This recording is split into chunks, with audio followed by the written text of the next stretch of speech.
would you introduce yourself, please? Yes. So my name is Carlos Espinal. We're going to talk about so many things. I'm so excited to have you here. Matt, I am so excited to be on your podcast, and I will only do that if you sing along. Oh, I have to sing along with oh my God, I'm not ready. You invest mainly, so in the very first round, maybe, unless there is a friends and family before, but the very first VC-backed round, in between 500K up to 1 million, sometimes a bit more. So one of the things that I love about the stage that we operate in is that nobody really knows what's going to happen. We've made over 450 plus investments since then. And yeah, it's been an amazing journey. We're in Fund 6 now. Is there a question you would have hated me to ask? Caution, you know what's going to be the next one. This brings us to a philosophical discussion point about what is the human experience.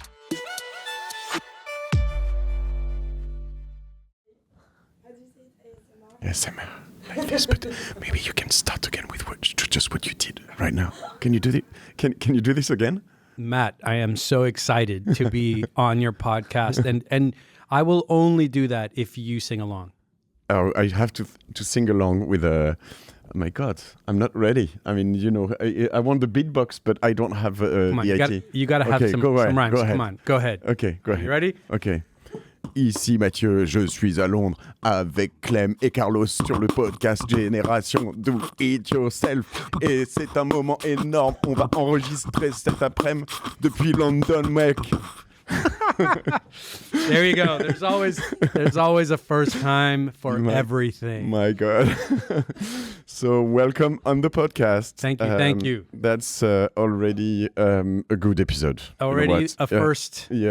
Yeah, exactly. And now I didn't put my phone on silent. Yeah, so on sound. So it's going to be That's fine. muted. That's just the president calling, saying he wants his podcast it's actually someone who will listen to this episode called Raphaël Bourrier. Nice. Raphael, I'm sorry, I could not answer that for Raphael. Yeah. I will catch up with you later, my friend. Yeah, he would love to do that. So nice. I'm happy to have you here at Felix Capital. I will thank them also too because they offered us this wonderful setup, isn't it? Wonderful. Yes, Matt. Thanks, and Antoine, Frederick, thanks for hosting us. Beautiful office. And Julien, who organized that. Also. Yes, Julien, of course. Good on you. So we're gonna talk about so many things. I'm so excited to have you here. Where do we start? Should we? So I recorded. I'm not sure when we will release this episode. That the one I recorded yesterday with Sia will be released already. But yeah, nice. I mean, we have to explain that. How do you say in French? We say tordre le bras. So the idea is that you Yes, I bent your arm. Yeah, I put an arm bar on you. And I kind of like that. You know what? I don't like when people do that to me. Actually, but I like the idea that a partner, like a late founder, will explain me how it worked. Yeah. Is trying to promote a young bloke, a young guy like Sia, younger guy, and give them the light, right? So I like the whole thing you're trying to do with that, and I think he deserves it because it was a great episode. Yeah. But I hated you also about. I'm sorry. Yeah, because as I told you, I have only founders. So when I invite someone who's not a founder, then other people who are not founders say, "Hey, look." Yeah. It makes a precedent, you said? Yes, precedent. Yeah. So thank you for this precedent. Sorry. Well, I take it back. Let me try to rectify that precedent a little bit. I think maybe Sia might have mentioned this to you, but I think part of the reason why I suggested it is because the way we operate is very different than maybe other funds. Obviously, I can't speak for every fund, but for many funds. When Seedcamp started, Reshma and I were too young to really take a view authoritatively on anything. And we were in the early 30s. And one of the challenges that we had was that a lot of the people who were in venture at the time were people who had already started companies or had successfully sold them or who were longtime operators. And so they would have strong opinions and they would have reasons to back it up. And Reshma and I did not, right? We had operational experience and we had other things. But one of the things that we learned was that because we didn't have that, we needed to rely on each other and we needed to rely on our community. And so we decided to make that one of our Seedcamp values. So we're community driven and we're teamwork centric. And what that means is that founders don't get one person who's an expert. In other words, when people work with us, when founders work with us, what they don't get is this one person who's a celebrity who, maybe sold a large company and then they're like the guru about everything in the company, because that's not how companies function. Companies, for a company to be innovative and to be new and novel, it has to break the rules of how things operated. By definition, it has to be different. And so that's what we did. We decided to be different. So Sia and I, and Sia and Tom, and myself and Tom, and Reshma and I, the 4 partners, along with Felix and Kate and other of the colleagues from the investment team, we work in squads. And those squads support our companies. And that's why I thought it was a good idea for you to have a chat with Sia, because frankly, talking to Sia and me is actually the way that a founder would talk to us. A founder wouldn't be talking to me specifically alone. A founder would be dealing with the 2 of us, or with Tom and Sia, or with Reshma and myself. So in some respects, your podcast is about what is a founder experiences, and this is exactly what a founder would experience, is a combination of the dynamic of what I know and what Sia knows. So hopefully your audience will enjoy this, because that's effectively what founders get when they deal with us. It's interesting. Thanks for this introduction. We'll talk today about several things. Yeah. I'll try actually not to get the same thing as what I had with Sia yesterday. Yes. Even though I'm still very interesting to get your view on Europe at large. But you've written a book several times, actually. I mean, you're writing it for the 3rd time. You explain me what changes, actually, because this is interesting, I think, the different versions to help entrepreneurs to raise money. Is that the point? Yeah? Yeah, that's right. The book is called The Fundraising Field Guide. It's available on Amazon and other publishing networks that you can download books from. I wrote it almost 6 years ago now, the first version, and it captured a lot of the knowledge that we had accumulated over the years about a fundraising process.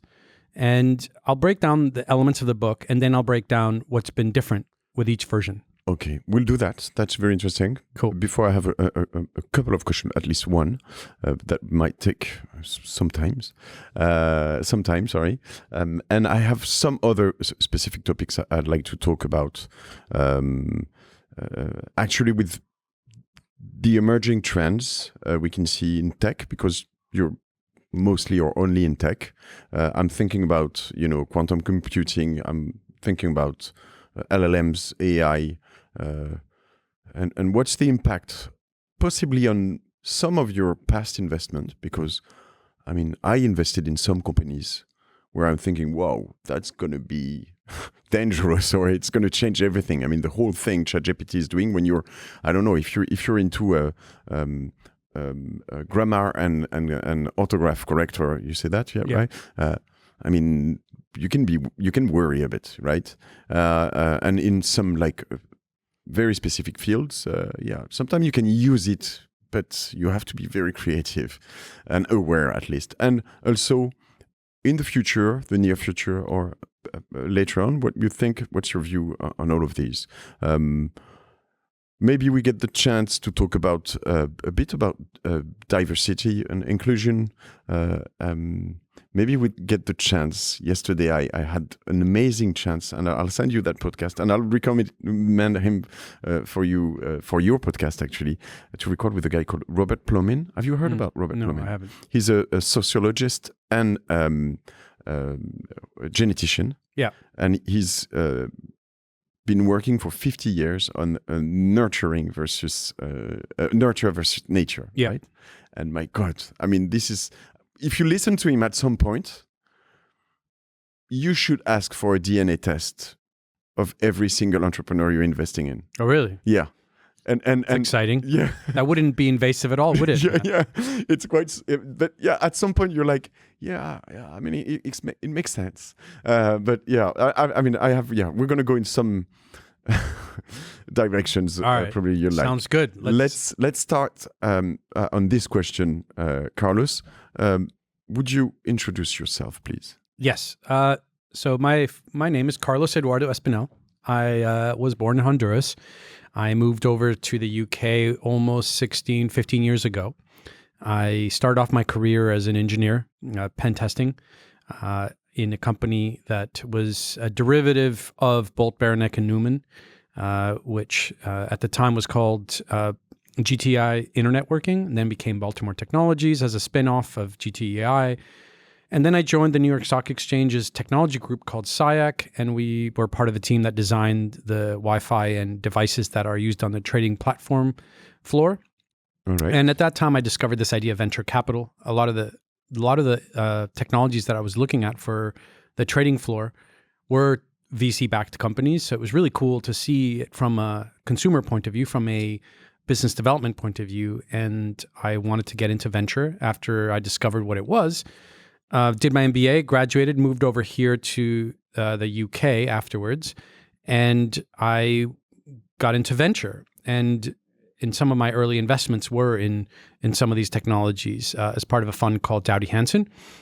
Doughty Hanson, along with other funds like Index Ventures, Local Globe at the time, and a lot of angels in the community, decided that Europe needed more of a seed stage and pre-seed stage investments. And collectively, we came together to invest in Seedcamp Fund 1. Okay. Seedcamp Fund 1 was very small. This was 2007, and it was a 2.5 million fund. So it could only afford one GP, and this was my colleague Reshma. So she was full-time as the sole GP in Fund 1. Saul Klein was the chairman. I was one of the mentors in the periphery, and I effectively came in as a late co-founder for Fund 2 when it was a much, much bigger 5 million fund. And so that's been ever since. We've made over 450 plus investments since then. And yeah, it's been an amazing journey. We're in Fund 6 now. Yeah, the reason why you say it's too small is that most of the time a fund like Seedcamp takes 2%, right, of what do you say, management fees, is it? Or yes. So if it's 2.5 million, that makes only 50K. Yes. So you cannot work. You can't operate, no. Yeah. So we did have an exception in Fund 1 and 2, and we had an exception from our investors to have a bigger budget, but we had to declare the budget, what is that we used and how we spent it. Okay. So it was more of like an operating budget than it was like a traditional freedom. Right. So it was an investment club in a way. The first two funds were an investment club. They were also an event. We had many seed camps. We had seed camp events, seed camp weeks. But at the beginning, it was always about community building. So my career has been very funny because, pretty much half of it now, if not 2/3 of it, has entirely been Seedcamp, and 1/3 of it was doing some form of engineering, whether it was in the network security consulting space or whether it was in the wireless networking side of things. And, the MBA was a great opportunity to transition between the two things. I know people have divisive views on MBAs. I thought it was very helpful. I think if anybody who's coming from engineering doesn't have any kind of business skills, it's a good way of getting into it. But I came to the UK for immigration reasons, being Honduran. The UK welcomed me, and yeah, I've been here ever since. All right, nice. Do you miss being an engineer? I mean, do you miss building stuff? Yeah, building stuff. Or well, the fun thing is that I've had the opportunity to build Seedcamp. And so to some extent, building internet or software, yes, it's cool. It's very gratifying because you're at the end of the day, you can see what you've done. I think building a fund isn't quite the same. It's mostly emails, right? But it's so awesome and so rewarding to look at my colleagues and what they've achieved and our fund and what it's achieved, and knowing that was something that was designed and built. And, a lot of the products that we've built, those needed some thinking and design, and it was done in collaboration. But at the end of the day, it's still something that I can look at. If tomorrow, if I die, I'll be like, okay, that was cool. That was great. And it made an impact. So just for the English-speaking people that won't have the chance to listen to Sia because we recorded in French. Yeah. You tell me if I'm wrong. You invest mainly, so in the very first round, maybe, unless there is a friends and family before, but the very first VC-backed round, in between 500K up to 1 million, sometimes a bit more, but that's roughly what you're looking for a 5 to 8% share of the company. Is that right? That is correct. I think another way of looking at it is less the numbers and more the intention, the stage. I think when Seedcamp started, one of the biggest things that plagued the founders was that nobody wanted to invest in them until there was traction. And that can be really irritating to a founder. I have a vision, no traction, no traction, no traction. Everybody wants to see traction. So we've built everything we've done, we've built it around the idea that we want to back people, their ideas, and their teams. And that means that, yes, we can write checks between 500K and $1 million to lead or syndicate around. But I think what's important is that what we try to do is believe in people and their ideas. So yes, it's 5 to 8% just as a range. And that depends on, who's leading, how much is raised. All those things are variables. But I think that the intention is to be the first investor that somebody reaches out to. That's, interesting. And it's true. I remember, the traction thing was for a long time like, no, you don't have traction. We won't put any money, right?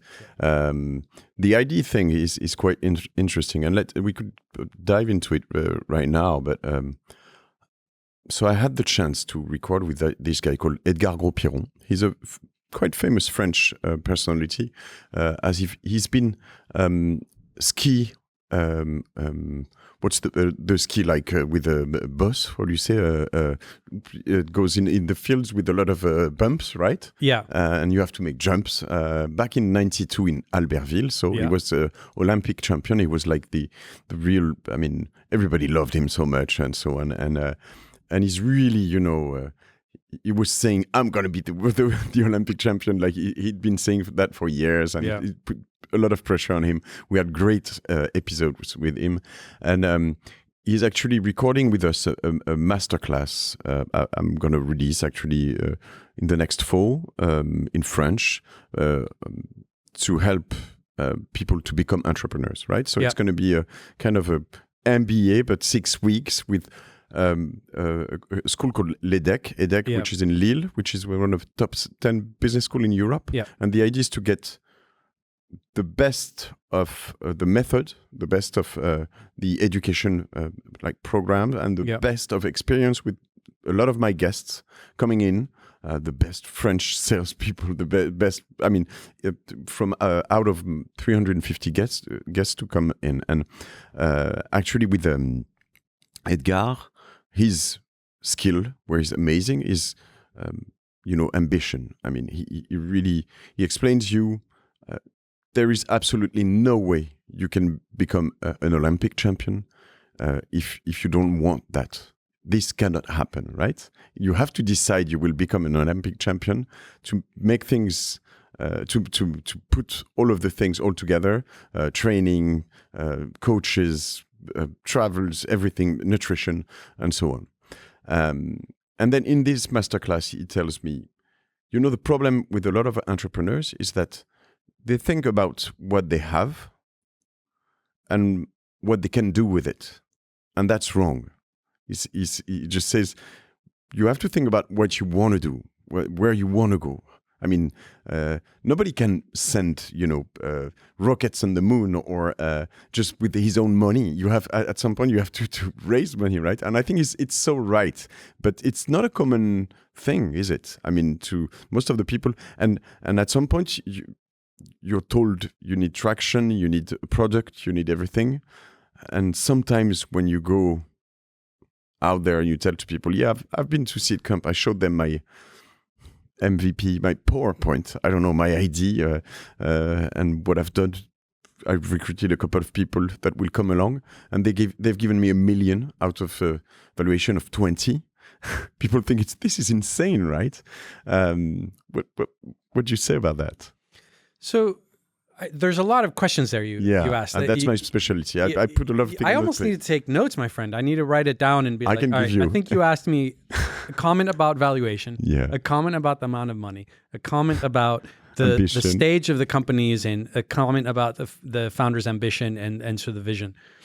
And I think those are all very good questions. Let me try to take one at a time. Yeah. So I think one of the unfortunate realities. Sorry, before you start, that's my specialty. That's what Clémence, you've seen calls a tunnel. A tunnel. A tunnel. Nice. Yeah, a tunnel question. That's what I do. Okay. Question stacking. So now it's your tunnel time. It's like cake. Question cake. Yeah, exactly. Many layers. So you go for it, Carlos. Carlos's tunnel. So, all right. So one of the things that makes venture capital good or bad, depending on which way you look at it, is if you go to first principles of what venture is, it's a highly risky asset class that promises an outsized return in lieu of a high likelihood of failure. And in order for you to achieve that ratio of success to failure, you need those successes to be outlandishly successful to overcome a relatively large portfolio of failures. You know, there are tons of books that talk about this, about power laws and everything like that. I'm not going to get into that because it's kind of common knowledge now. But the reason I'm starting with that is because you unfortunately have a lot of pressure on investment decision-making towards having outsized returns. And so those outsized returns require outsized parameters. And those parameters include everything from like the founder attributes, the founder vision, the size of the market, the amount of money required, and the amount of money that's going to be required down the road, right? And so each one of those things addresses all of your questions. So I'll take one at a time, right?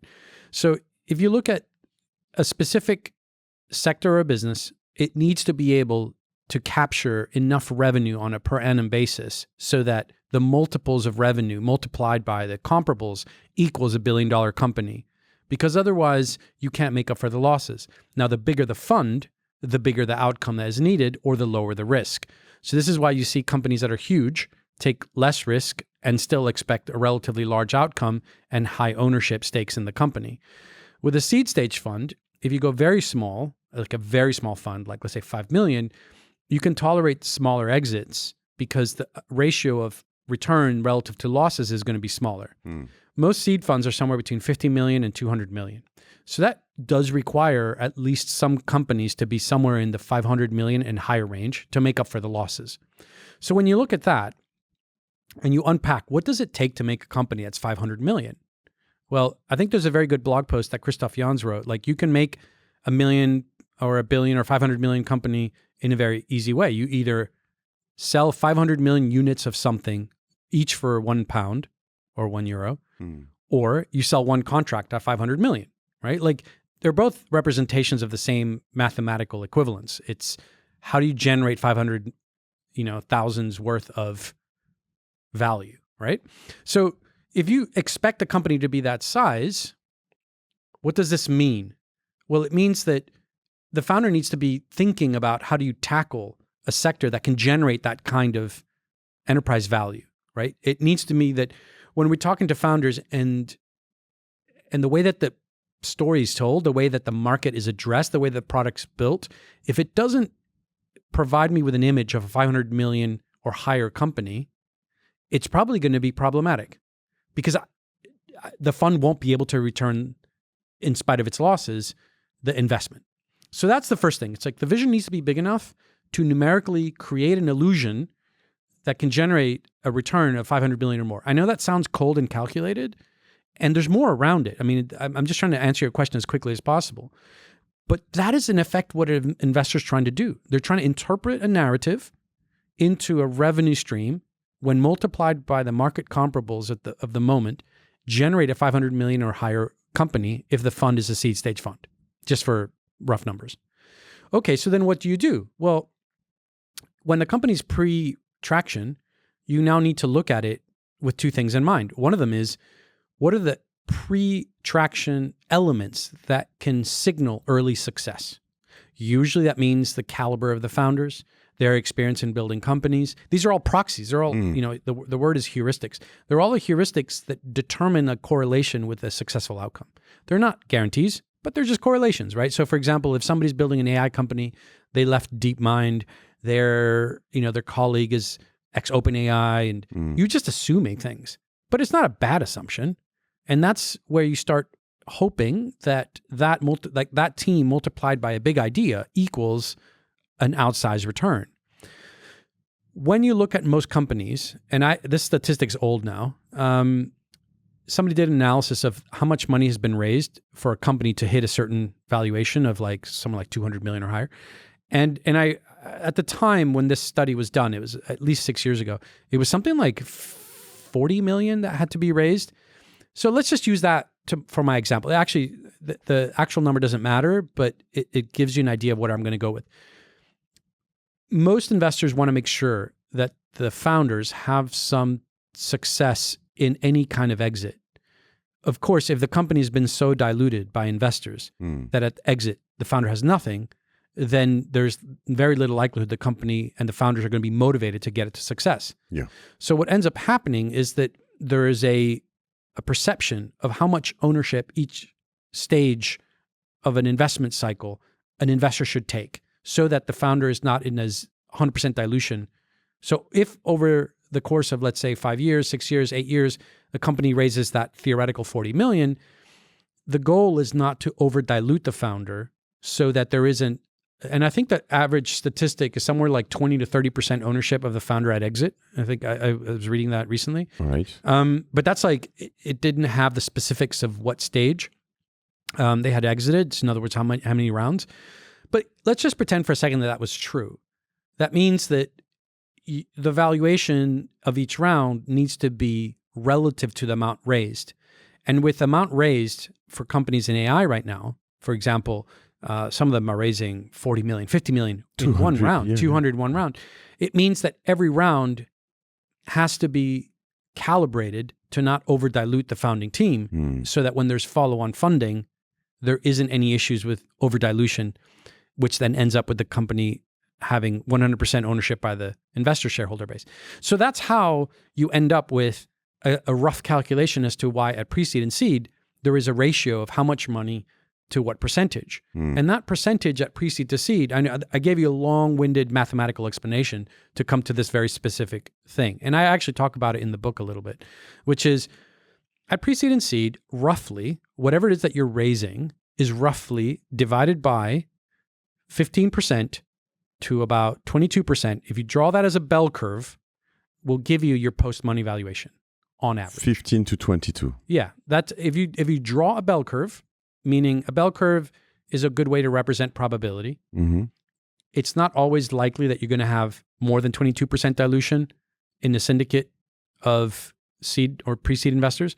And the likelihood is that you're not going to go in 2023 below 15%, maybe 12 if you get lucky. So if you draw that and you take whatever money you're raising, let's say you're raising, 1 million or 2 million, and you divide by 0.15 and you divide by 0.20, you'll get a range of what your likely valuation range is.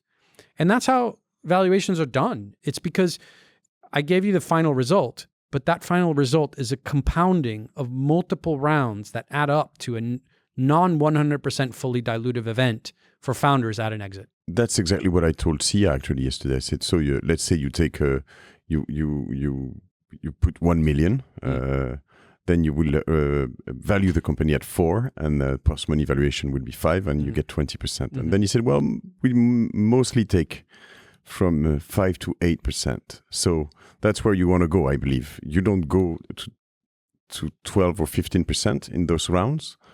Why? And what's the outcome? I mean, at the end. So I like to jump around between practical answers and the theoretical. And the reason why the theoretical is important, because sometimes it can be overly complicated, but it's important because it sits within a larger picture, right?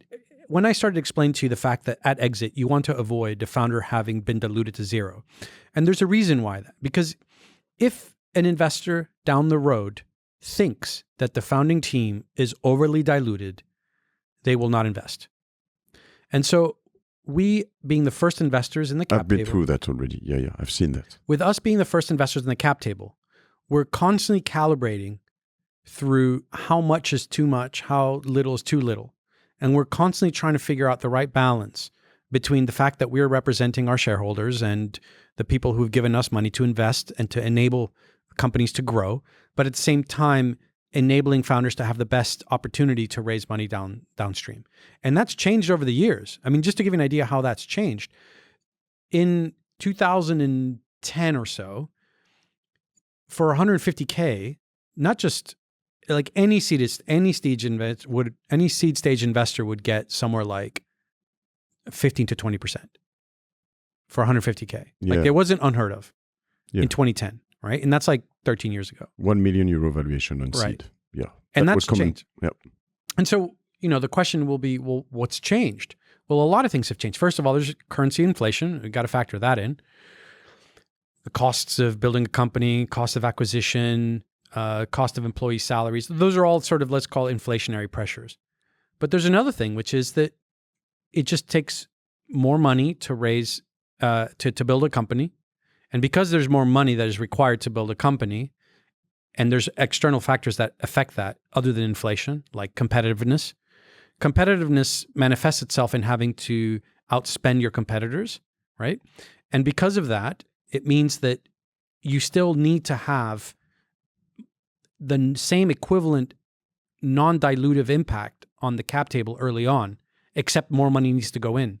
So when you take an increase in capital, but you hold constant the dilution, you end up with a higher valuation. And that's why valuations have changed since 2007 to now, is partially inflationary, but partially cost of operating. Interesting. And when you put actually the first signal, the first valuation at 20 million with a €1 million invested, that puts a lot of pressure on the founding team to go big, because on the next round, when they will want to raise the 5, they will have to go up to 40, 50 million maybe. Yeah.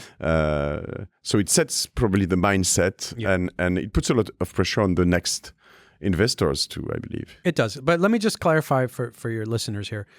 Seedcamp doesn't propose a specific valuation for a company. Like right now you're saying 20 million. Yeah. And I know that you're using it as an example, but let me just kind of it's important.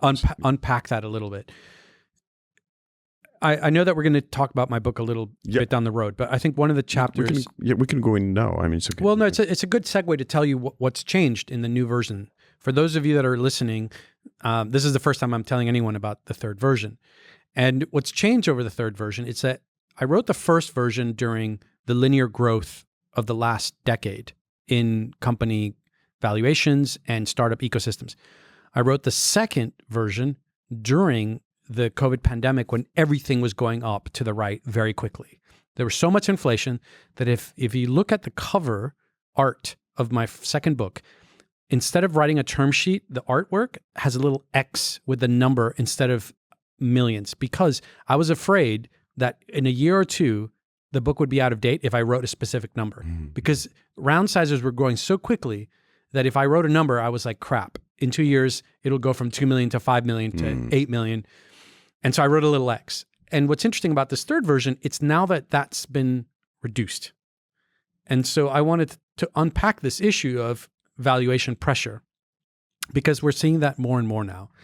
So to your point about 20 million and pressure, we're seeing now in 2023 more flat rounds, more rescue rounds or bridge rounds, as it's also called. And we're seeing companies that raise too much at too high valuation struggling to raise at all. And there's a couple of factors for that. One of them is one of the challenges with raising so much money at such a high valuation is that it warps the minds of everyone around the table. It makes sometimes the dynamics of the team feel like money's infinite. Sometimes it makes employees in the company feel like money is something that they should have access to, whether it be a higher pay or something. When you look at a company where the founding team didn't raise as much, the psychology of the team is that they have to do more with less. And that filters across the organization. Like people are getting paid with equity, not with cash. When a company raises 100 million or 50 million, everybody knows when they see the press release that money is not a problem. And so there's a higher expectation for salaries. There's a higher expectation for everything, for all the perks and everything. AdWords. Yeah, exactly. And so part of the challenge with these big rounds or these big valuations is that they come with adverse effects psychologically, but also adverse effects in that it's harder to raise the next round.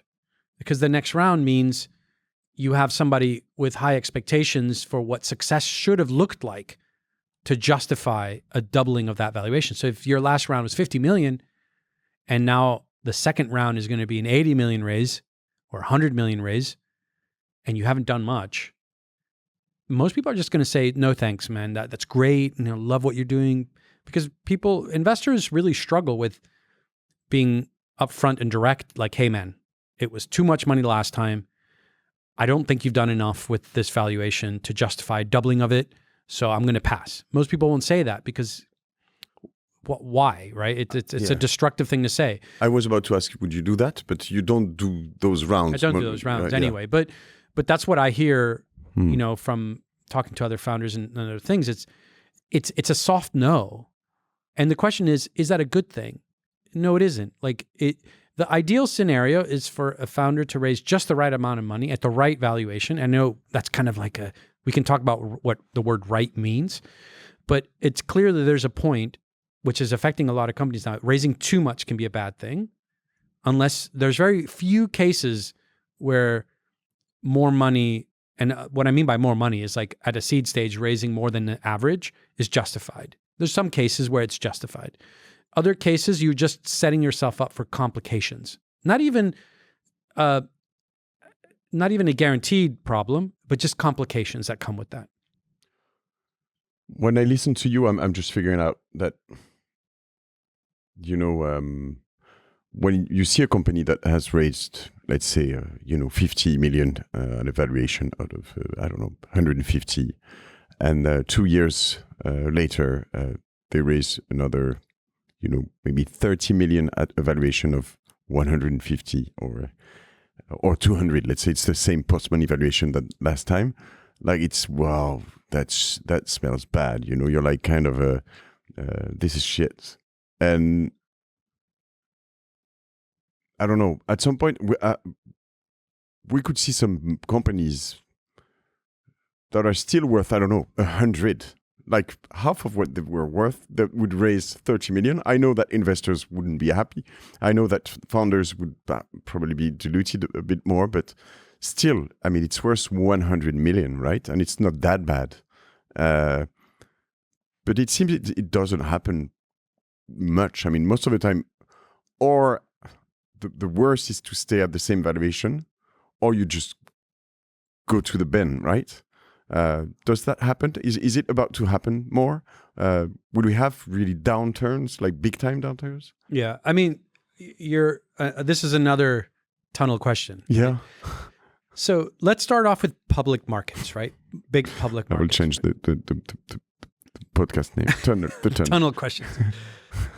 When you look at what's happened in the last 6 months in the stock market, right? Even more, like 9 months. There's been clearly a correction, and that we're recording in summer 23, right? Yes, that's right. And that correlation is naturally tied to the cost of capital, right? The cost of capital has gone up because of interest rates going up. That's compressed a lot of perception of risk in the public market, because if you can get a guaranteed return in sort of a safer treasury or gilt or something, you can get a less of a justification for a high risk asset, right? And so you start looking at risk differently when cost of capital goes up. And that's oversimplifying it a little bit. But what you see is there's a collapse in the value of some companies that were valued in the multiples of billions. And you're seeing that cut in half or cut by 60%. And some of them, the revenues were affected a little bit, but not equivalent to the reduction in value. Yeah. So what's changed? Well, what's changed is the perception of value of the future growth. Yeah. And the value of the future growth was predicated on money being free and money just growing on trees. So there's clearly an evaporation of expectation. Probably that's a way of looking at it. And the same thing happens, if that happens at the public market, it also happens at the growth stage. It also happens at the early stage. At the public stage, evaporation of growth and expectation means that there's a compression in the revenues, but there's not an evaporation of revenues. There's just a compression of revenues. So those companies generally don't go bankrupt because there's enough of a clientele there and they suffer the stock price decline, but there's still a value that stock has. Yeah. Whereas in early stage, when, for example, there's a downturn, most early stage companies, let's say it's an enterprise company, they may not have stable contracts. They may have a proof of concept or a potential letter of intent with a potential enterprise customer. So if those contracts don't start or they get eliminated as part of a cost-cutting exercise in large enterprise, it doesn't have the same effect as it would at a public company. It just gets wiped out. Yeah. And so now what you have is a company that raised too much money, perhaps, without any revenue and without any visibility on revenue. And that's when you start worrying that that company's going to die, because then you don't have any of the elements that define value. You don't have the expectation for growth. You don't have contracts. You have a high burn, and you just lost all the opportunity for growth. And so that's on the other extreme. And then there's the middle, which is the question you were asking me. The middle is these growth stage companies where there is a equivalent, contraction. You lose some people. And what those companies try to do is they try to cut costs, similar to what public companies do. They try to cut costs, reduce burn. And then, of course, with that, you still need more money because many of them aren't cash flow positive. So you end up having to raise on a flat round to incentivize people to take the risk on something that isn't as liquid or as certain as a public company. So that's the logical explanation for that question. It's like, that's all quite rational, but that's where you can see it affects early stage companies far worse than it does medium growth stage to public stage, because early stage can actually have a complete evaporation of the commercial traction that a company might have had. Okay. Thank you. It's very clear. It's very clear, and you see actually some of those companies that were valued 200 million, and now they go back to probably to 100 or something. They just have a 3 million income. I mean, it's like still very tiny. So you're kind of as the growth is not coming as expected, it's going to be harder. Yeah. But a question you didn't ask me, but you could ask me is, okay, fine. If there's a correction, why not have it be more aggressive? Like, why not take it from 200 million down to 20 million? If it only has 3 million in revenue in this theoretical company, why not bring it down more? And it has to go back to that original principle that I told you, which is most investors don't want to over dilute a company so that the company can no longer raise money. Because then if it needs further money, it probably won't be able to raise it. So if you overly compress it, you're just shooting yourself in the foot. So there's this fine balance. All investors, all existing shareholders are asking themselves, okay, clearly this company doesn't merit anything other than a flat round. Maybe it's even a down round. But how much of a down round before you actually affect the company? You're probably going to wipe out all existing investors. But even then, how much do you want to wipe out the management team? Because if the management team is not engaged, then you really don't have anything. Yeah. So that's why you don't see this complete wipeout, is that there's a fine balance between contracting relative to what's happening across the market and complete collapse. Great. I before we get to the how to raise money chapter, the question I'm asking myself, because the more I see VC funds, seed rounds, and even later, the more I see most of you guys looking for, the moonshot, right? And I'm thinking, you know what? I mean, I get the point. Obviously, I get the point. You explained it. If you have from 15 to 200 million, isn't there a lack of investors in the tech area for companies that will be worth, 30 million or 50, 100? Maybe for the good ones. I mean, it seems that to me, or maybe I don't know those guys, but maybe they're less visible. But it seems nobody's looking for that kind of thing, or they're just accidents of the ones looking for. But what I'm thinking is that when you see the money founders get out of, sometimes companies that are sold billions is specific, but sometimes they don't make that much. I mean, you see that some companies that have been sold 250 million, and the two co-founders or three co-founders, they take 20 million each, right? Yeah. It's great. I mean, I'll take 20 million if you have for me. But obviously, at some point, you would think, what if we go take a company smaller and make more money out of it. Yeah. So is there a hole in that area, or am I wrong? Another fun question, Tunnel. Yeah. I think you're asking me a couple of questions here. So one of them is exit windows. Mm-hmm. How many exit windows exist? And is there an efficient alignment of investors to those exit windows? Is there a 1-to-1 ratio of, for companies from 0 to 10 million, is there investors? From 10 to 20 million, there's investors. So that's one question, right? And another question, I think, is this idea of will investors adapt their expectations to settle for lower returns? So let's try to take that last one first. I think it's an interesting one. In every single venture capital fund model, there is a hope that every company is going to be successful, but there is an expectation that a percentage will be some subset of that. When I made the fund model for Seedcamp Fund 4, one of the things that I did was I took a percentage based upon all the companies that we saw and aligned that percentage multiplied by the multiple of return to the fund. So 10x, 9x, 8x, 7x, 6x, 2x, 1x. So the average investment was 100,000, just to pick a number. It would be something like a certain percentage of companies would give us 1x, right? 2x would be 200,000, 3x, 300,000, Yep. and so. The breakdown was something like 1% would give us 10x or more. Anything between, let's say, 1x and 5x was more like 5%, and the rest was 1x or below. So as long as that model played out the way I expected it, the fund would return the promised 3 to 5x overall to our investors. Yep. Within that range, there is a happiness, a expectation that some companies will not be $1 billion or 500 million. They could be 50 million, and that's okay. So to address your question, all investors are okay with a variety of exits. But that being okay with an exit doesn't necessarily mean that it returns the fund. So I don't think any investor is unhappy with any kind of positive return on capital. I think that that's a good thing. It's always fine.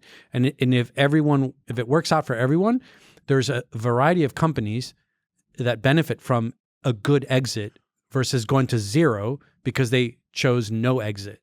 And there's a whole philosophy behind that statement. We'll keep the other part of the question, but my comment on that is important. I think it's if you're an entrepreneur and if you go to a fund, a VC fund, a seed fund, and you don't show up with an idea that will be worth billions, I mean, what I'm saying is a large part of you guys will not invest because it's not worth the risk, right? Sort of. This brings me to the first part of your question. And that means... Let me tackle that one first, and then we'll come back to it. Okay. So that has to do with the efficiency of capital available for every stage of risk. So right now in this conversation, we've talked a little bit about the expectation is that every company's $1 billion. That's not entirely factually true. I think there's a percentage of companies that I would like for them to be over $1 billion, some that I would like for them to be over 500, some that I would like for them to be 100. And our fund is 143 million pounds. If our fund were 20 million, that number would be much lower. If our fund was 5 million, which is maybe what an angel's portfolio might look like, that would be even lower. And so the question you're asking is, how many people, how many investors exist for each one of those bands? So for example, if you're an angel and you invest 100,000, right? Getting a 10x, right? Getting $1 million return on that is really nice. Yeah. For you to have $1 million in a company, that exit doesn't have to be very big. Why? Because the ownership that angel is taking is not much to begin with. It'll probably be like a 5%.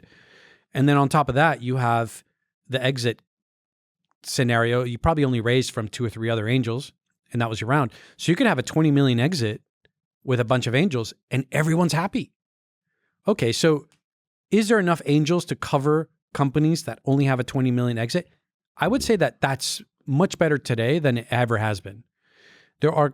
This is why Crowdcube exists. This is why Seeders exists. This is why, if you look at most retail brands, a lot of club deals, exactly. just come in. If you look at like drinks companies, or if you look at food or anything like that, those are retail companies. Those retail companies in public markets, the enterprise value multiple on revenues isn't very high because it just is an industry that is like a 2x or 3x multiple on revenues.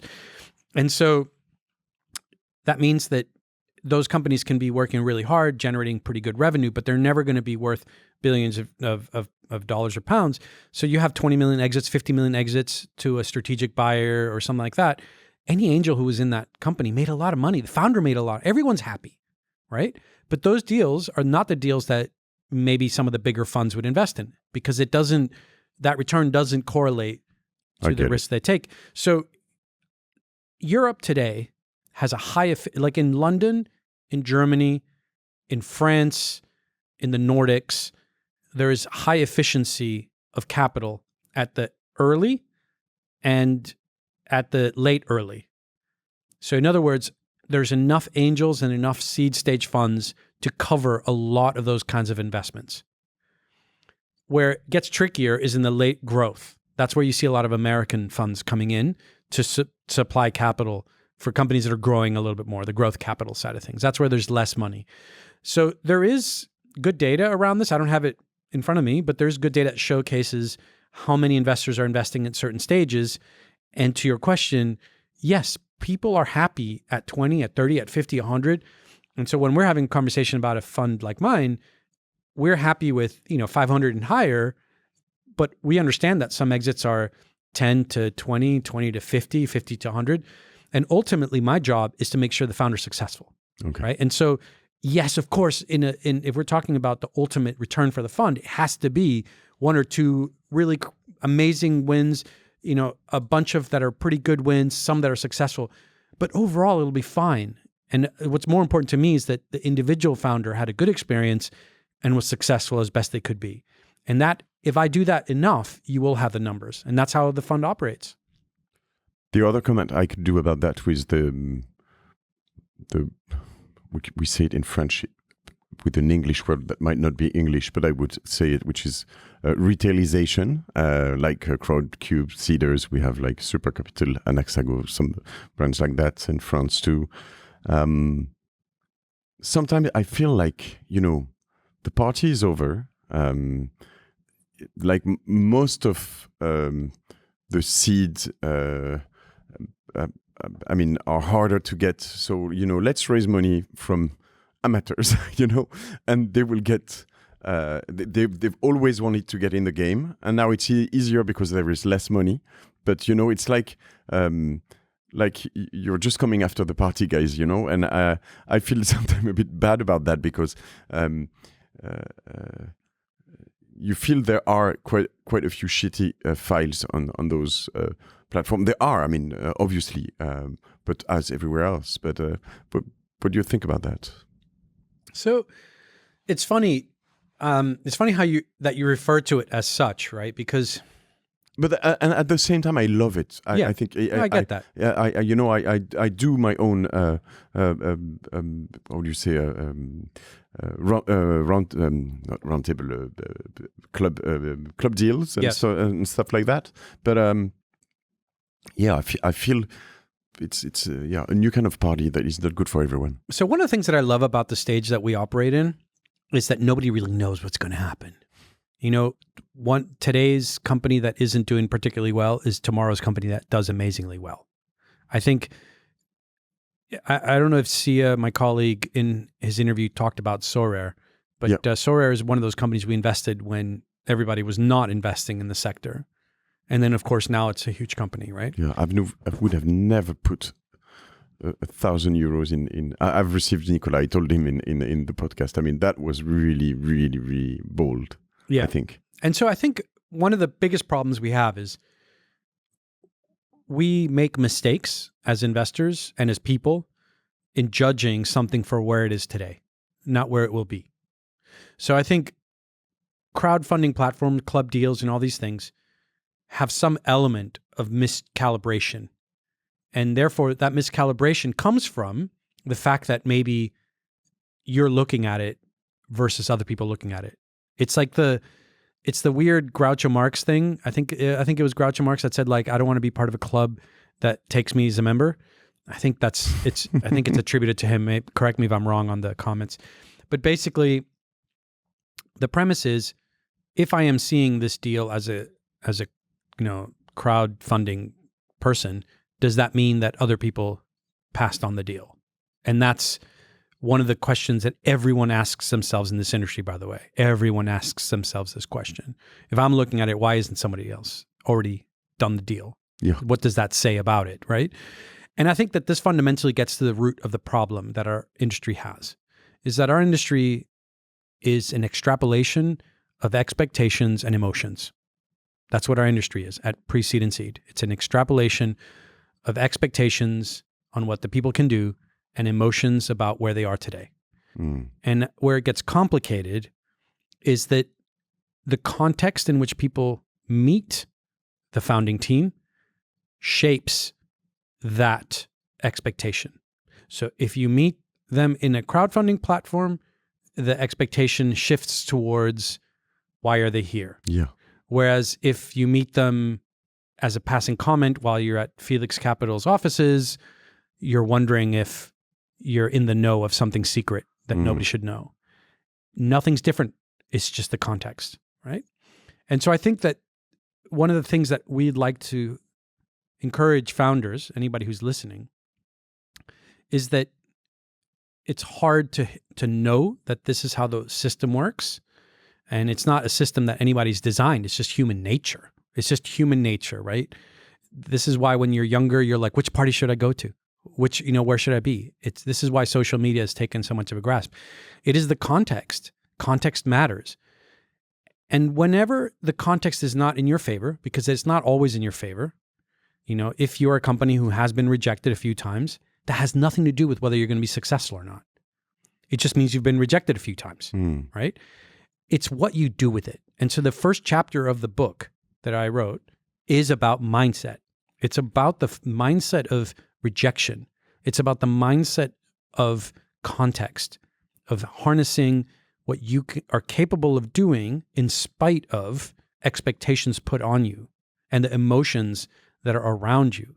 And those emotions could be, oh, these people aren't smart enough, or they're not this or that. Or they're just guesses. Most people don't know what you're capable of as a founder, and they're just guessing on heuristics, on your LinkedIn profile, on what you've done in the past. On the way you look at them, on the way you speak, on the way you move, on many things. And that's the way we are as people, right? So I think sometimes people, the media or others, can get overly critical of investors.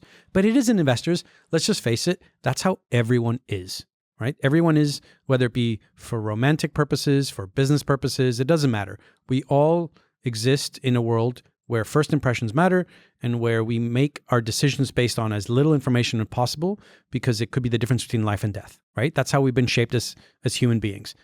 So it doesn't surprise me that then we drag that into the world of investing, and therefore we impose expectations on people and leverage our emotional impression of the context on that interaction to think, is this a good deal or is it a bad deal?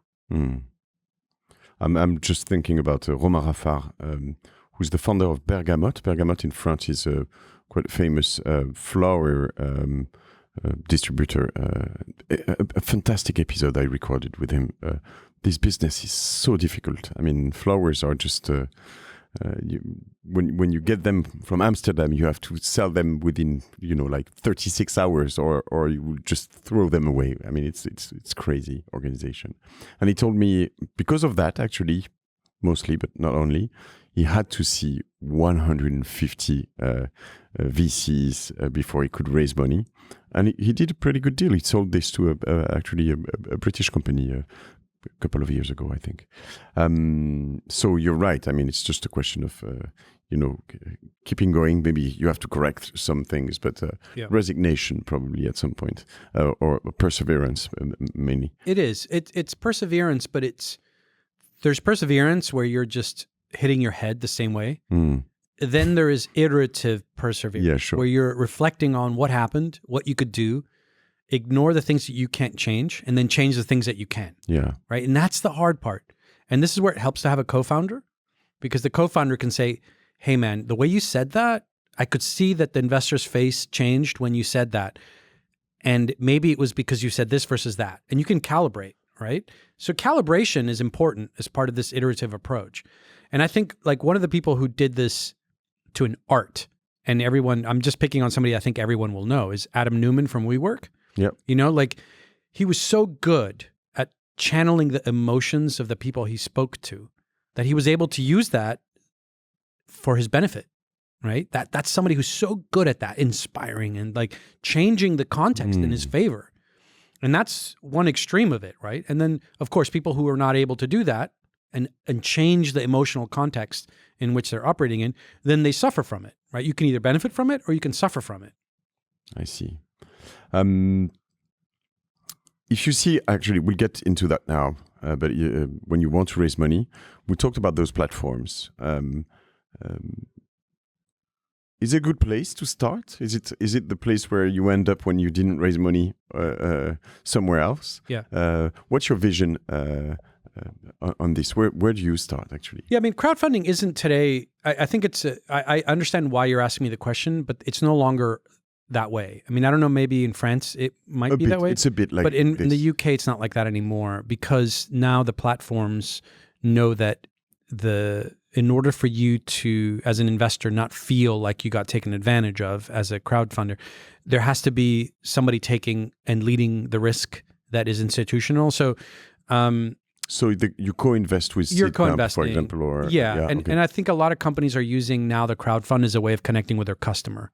That's exactly. I mean, the idea. I think it's a very good idea at the beginning, but yeah. So at least in the UK, from the Crowdcube and Seeders, I know that they take a lot of effort in making sure that what is available on the platform is more about being part of a brand or syndicating with another investor, rather than as the investor of last resort. I think those days are. I don't know if they were ever fully there, but I think there was less. Now there's concentration of those two main platforms in the UK. And when there were more sort of outlier crowdfunding platforms, I think it was more of that game. Okay. Yeah, I think there is still kind of a disdain, can you say that? Yeah, disdain? No, kind of, you look at, in France, people look at them still like, yeah, right. Oh, really? Yeah, a bit. So where do we start when you want to raise money? Should we ask why first? Is it the first question? Yeah. Yeah? Why raise money? Yeah. Yeah, that's a brilliant question. Why? Why am I raising money? Am I raising money because I want to be on a public-facing press release? Or is it because I want fame and fortune? Or is it because I want to change the world? I think one of the things that we probably don't talk about enough is not all businesses need venture capital. There's a lot of businesses, back to your original question about exits at different sizes. There's plenty of businesses around the world that make good revenue that don't require venture capital, can get cash flow break even quite quickly, and they're just good businesses. So I think that venture capital is a specific product for specific companies, right? Like if you're building a real estate business with 3 properties, then you rent out, that's not a venture capital business. If you're building a consultancy where you're billing hours of your professionals to other people, that's not really a venture capital business. But if you're building a software product that could go global within 6 months and capture the way people work, yeah, that's probably a venture capital product, because it needs money quickly at high risk to be able to deliver on that growth. And that's the difference between venture and everything else. So I think there's a fundamental question you need to ask yourself. Is this business, is this idea that I have, why am I doing it? And if I'm doing it for something like I want to be a billionaire, then, well, you have to like think about that. I mean, I'm not going to judge anybody's reasons why they're doing it, but you're going to want to think, okay, is my idea commensurate with that ambition? And if it is, great. But if it isn't, then you need to rethink your idea. Now, if your idea is, let's say, venture capital type idea, then you got to ask yourself, well, what country am I in? What geography am I in? Who are the people I need to talk to? What sector am I in? Because there's different investors for different things. You know, one of my friends here in the UK, his name is Lars. He's got a quantum investment fund, and that fund specializes in quantum computing. I mean, that's very special, right? Very special. I've received a couple of guests in the area. Yeah. Most investors don't touch it because it's so specialized. Yeah. And so if you're a company that is building a quantum product, you're probably going to want to talk to him, right? And if you just go and talk to any random fund or angel, they may not invest simply because they don't understand. And so I think that's the next thing, is like calibrating who your customer is. In this case, who you need to be talking to, why you're doing this, who are you going to be talking to. And then once you have that, is how much money you need, right, to achieve what you need to achieve as a first validation point. And then you just need to get yourself into the mindset of that and build yourself the right materials to be able to go out and have those conversations and then iterate on those materials. And materials is everything from your pitch to your emails to your tone to your branding to the demo to all that is the product for a fundraise. And you have to iterate on that. And so that allows you to know who you're talking to, why you're talking to them, what's the story. And that's the beginning of it. And you just have to be armed with the confidence that you're going to get rejected. In the book, I talk about one of our founders who got rejected 80 times before he got a yes. And he had only a few euros in his bank account before he got that yes. So, you know, sometimes it can be very tight. But as long as you have all those attributes, that's how a fundraise gets kicked off. Yeah, interesting. I'm that's a lot of thoughts I have at the same time, because sometimes, you know, even you say some businesses need to raise money, and sometimes you can get two competitors, that one that raises, the other one that doesn't. And I take a common example. Most of the time, the one that doesn't raise money will not spend a lot of ads, because unless he finds a good spot on the ROI, but sometimes if you raise money, you're okay with spending a lot of money to acquire customers with no ROI at the beginning, right? You know what I'm saying? Mm. And so the routes sometimes are much better. The thing is that you see competitors that have raised and that are going much faster on many things. And it raises a lot of questions sometimes on those areas, because you're just like, which one is right? I mean, and you can't answer to that question. Yeah. But you must have seen that several times. Yes. This is now entering into the philosophy of cash burn, right? So there's different philosophies of cash burn, and those philosophies change depending on the cost of capital. You know, if you look at late 2020s, you see, late 2010s. Late 2010s, yeah. You see a high propensity to spend to acquire. Now in a more capital efficient time frame, and all the platforms kind of all the hacks have been kind of reduced, you see more people more conservative. So I think it depends when your company was born and what strategy was used. So I think there's no such thing as a strategy that lasts forever. So I think one of the tricky things is that two companies might start at the same time. They might have entirely different growth hacks and growth strategies, but then the outcome isn't necessarily what you think it is. So for example, some companies, and I won't name names here, partially because I'm invested in a couple of them, but you know, one example is a company who is successful today, but has had a lot of churn in customers because the product had a lot of corners cut. And what I mean by that is that they grew so fast that the stability of the product and the reliability of the product was questionable. Whereas another company raised less, focused entirely on the quality and experience, but didn't have the scope And so now they're picking up those customers little by little, little by little. And I don't know if they will ever come to the same size as that other player. But the interesting thing is the game's not over yet. Yeah. And so sometimes growing too fast comes at a cost long term that you won't find out until 5, 6, the game's over when it's over. Yeah. And so if you look at it at any given point in time, sometimes you think another player's winning. I'll use another example that's just a little bit more public, so it's easier to talk about. Monzo versus Revolut. Yeah. So we invested in Revolut after Monzo was first, really. I mean, Monzo was the first in the market, maybe not chronologically, but in terms of capturing this idea of a neobank in the UK.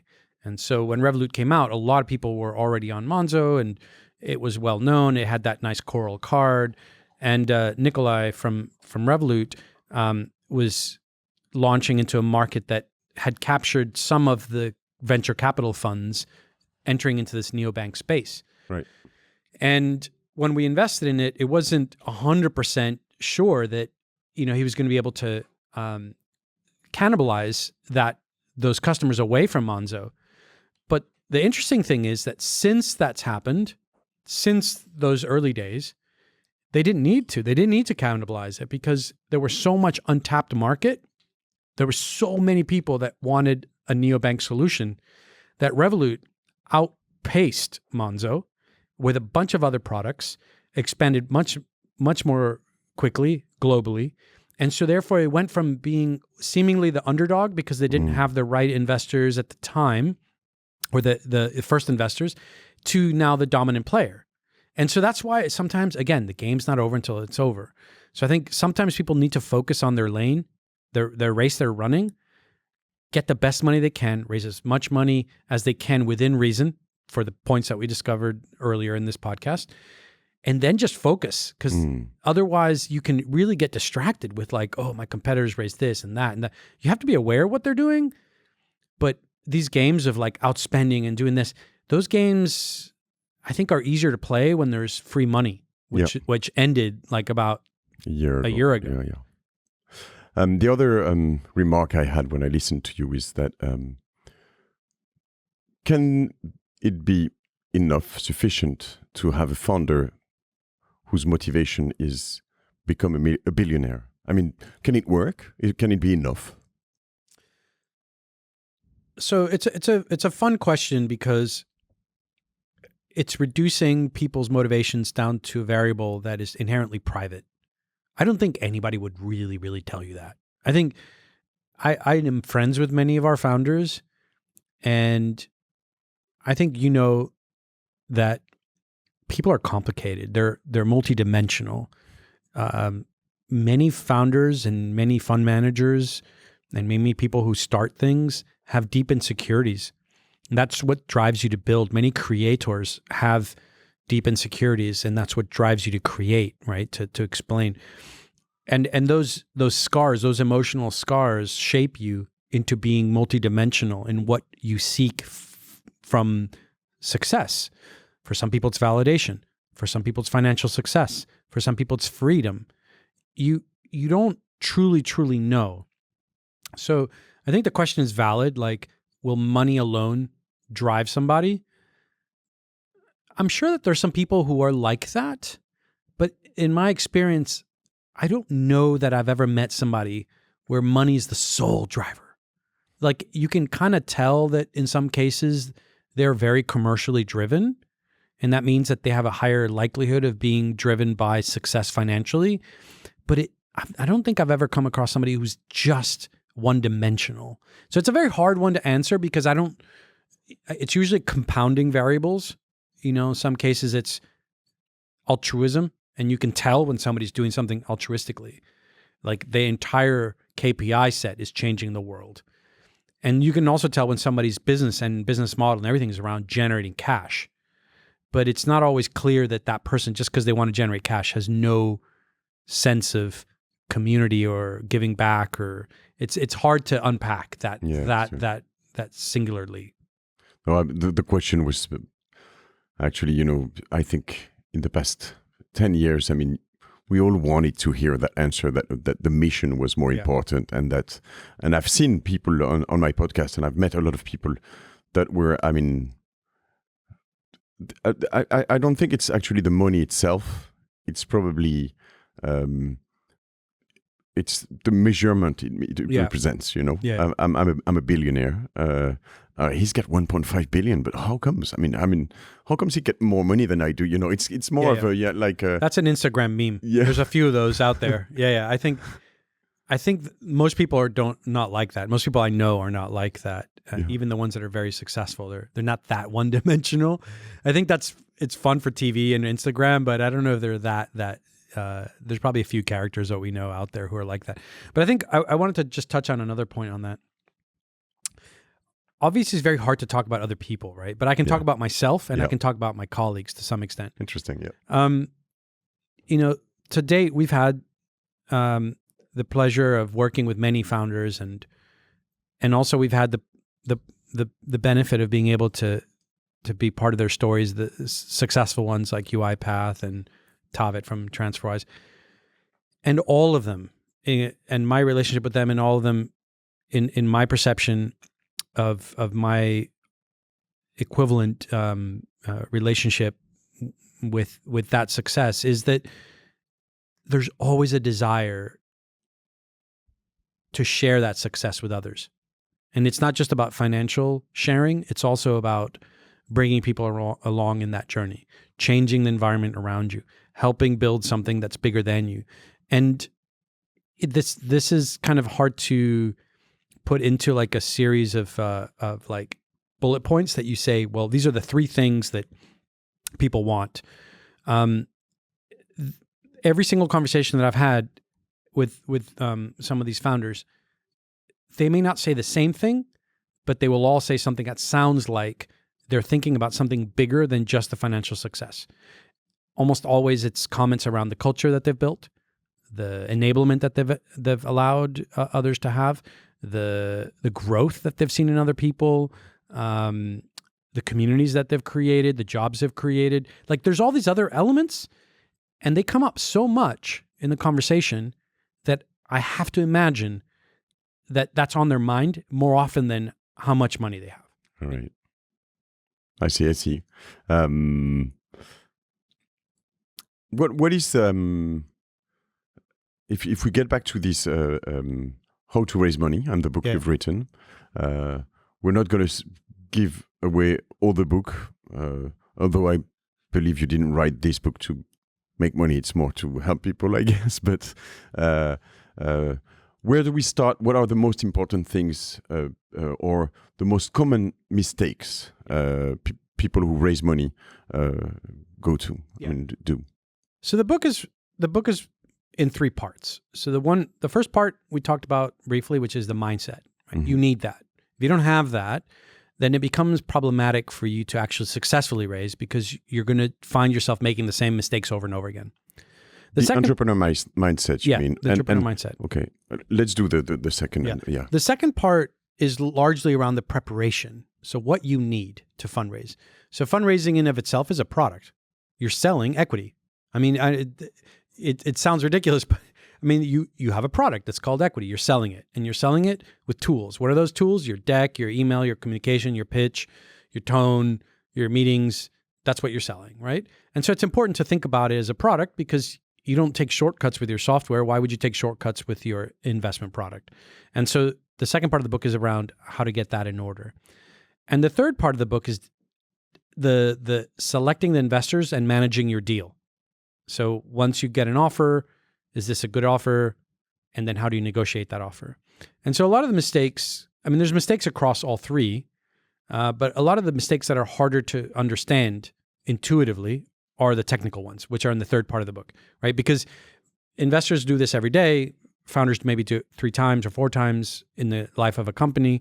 And so it's hard to make sure that you don't make those mistakes without having experienced them, right? And so we can focus on any one of those. Which one would you like? I have questions on all of those. All right, I'll start with the mindset. Yeah. Is it something you have or you don't? Is it something you can learn? Definitely can learn it. It's and we had to learn it at Seedcamp. So Rashma and I, over the course of the history of Seedcamp, we've raised now 6 funds, and we've gotten tons of rejections.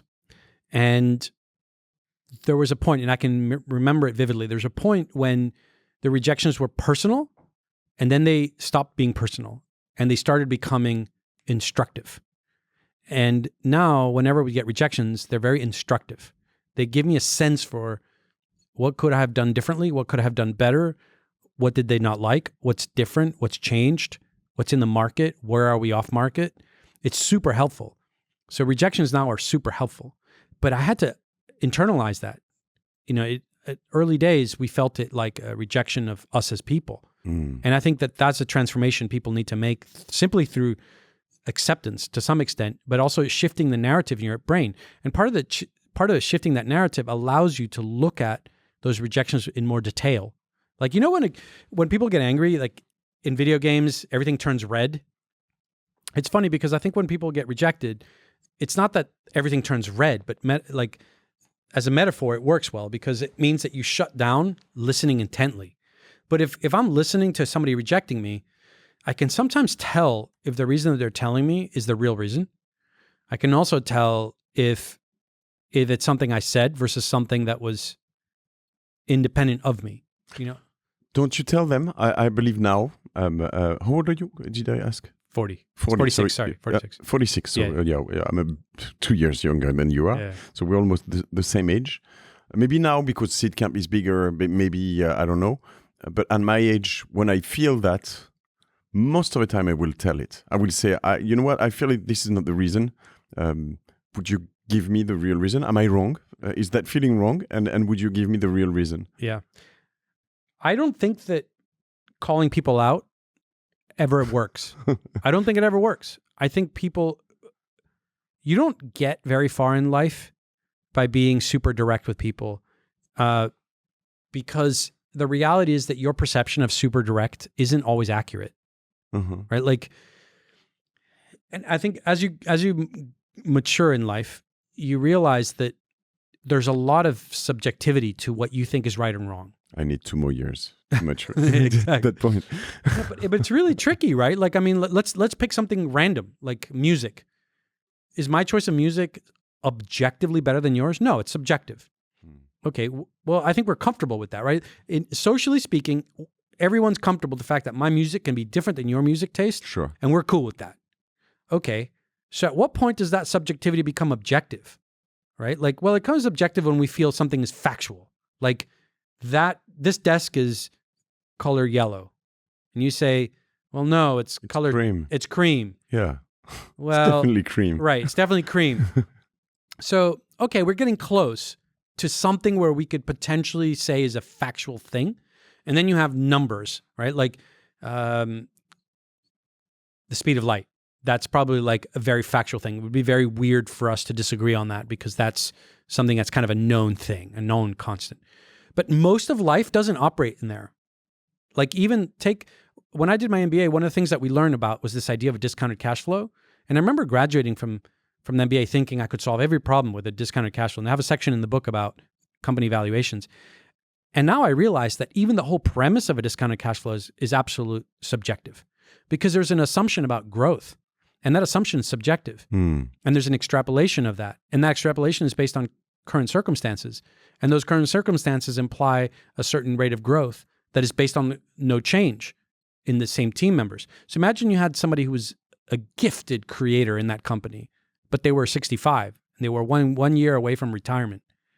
And the extrapolation on your DCF, future cash flows, meant that creator is going to be building the same quality movies for that company for the next 20 years, but that person's going to be retired. So that company's not going to have that quality of creator in the company, and yet the discounted cash flow is built on that assumption, right? Take another example. One of the things that I find really interesting about the lack of correlation between sustainability and capitalism is this idea that, for example, a fishing company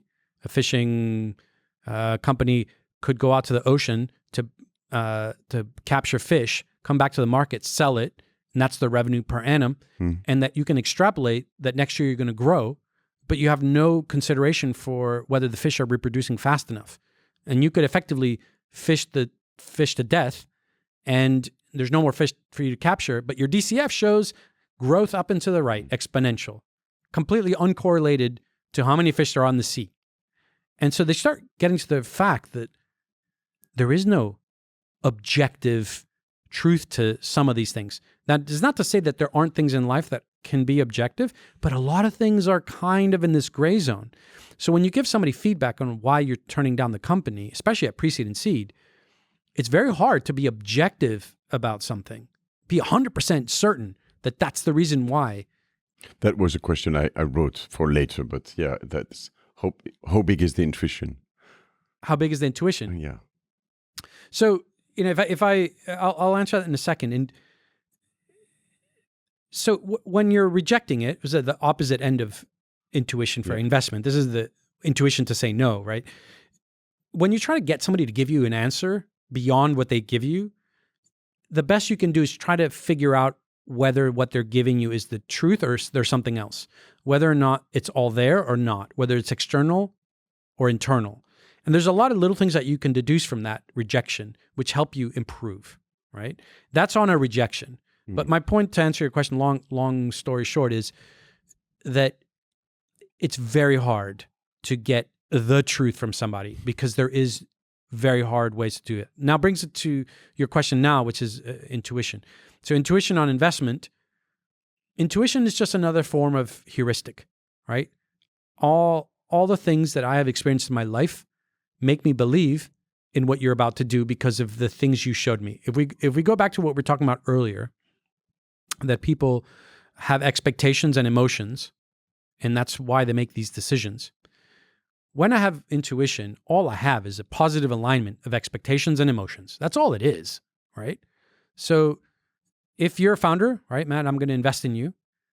You and I feel like we get along. I feel like you're transparent with me. I trust you. So I feel like there's mutual kinship here. I believe that what you're telling me is the truth. Okay, we have an alignment in trust and emotion. Therefore, the other criteria, which is expectation, sits nicely into it because you're telling me that you're going to do well, and I believe you. And that's intuition. It's simple as that. But if in all of this, you take the same thing, same math, same everything, and even you add that 10 other VCs, like the hottest in the place, want to invest in my company. So you're like, you got the FOMO also. Mm-hmm. And then at some point you look at me and you're like, you know what? There is something I just can't tell. But I even though he's cool, he's bright, sharp, everything I am, there is this little thing, and you will go to, I don't know, Sia, you will go to and say, I don't know, there is something, right? Yeah. Does that happen? Yeah, of course it happens. And you don't go? Yeah, we sometimes we don't invest because of that. But that goes back to emotion, emotion plus expectation. All right, so to unpack your question, it means the expectations are probably aligned. Like I believe what you're saying, but emotionally something's disconnected. And what's that emotion, right?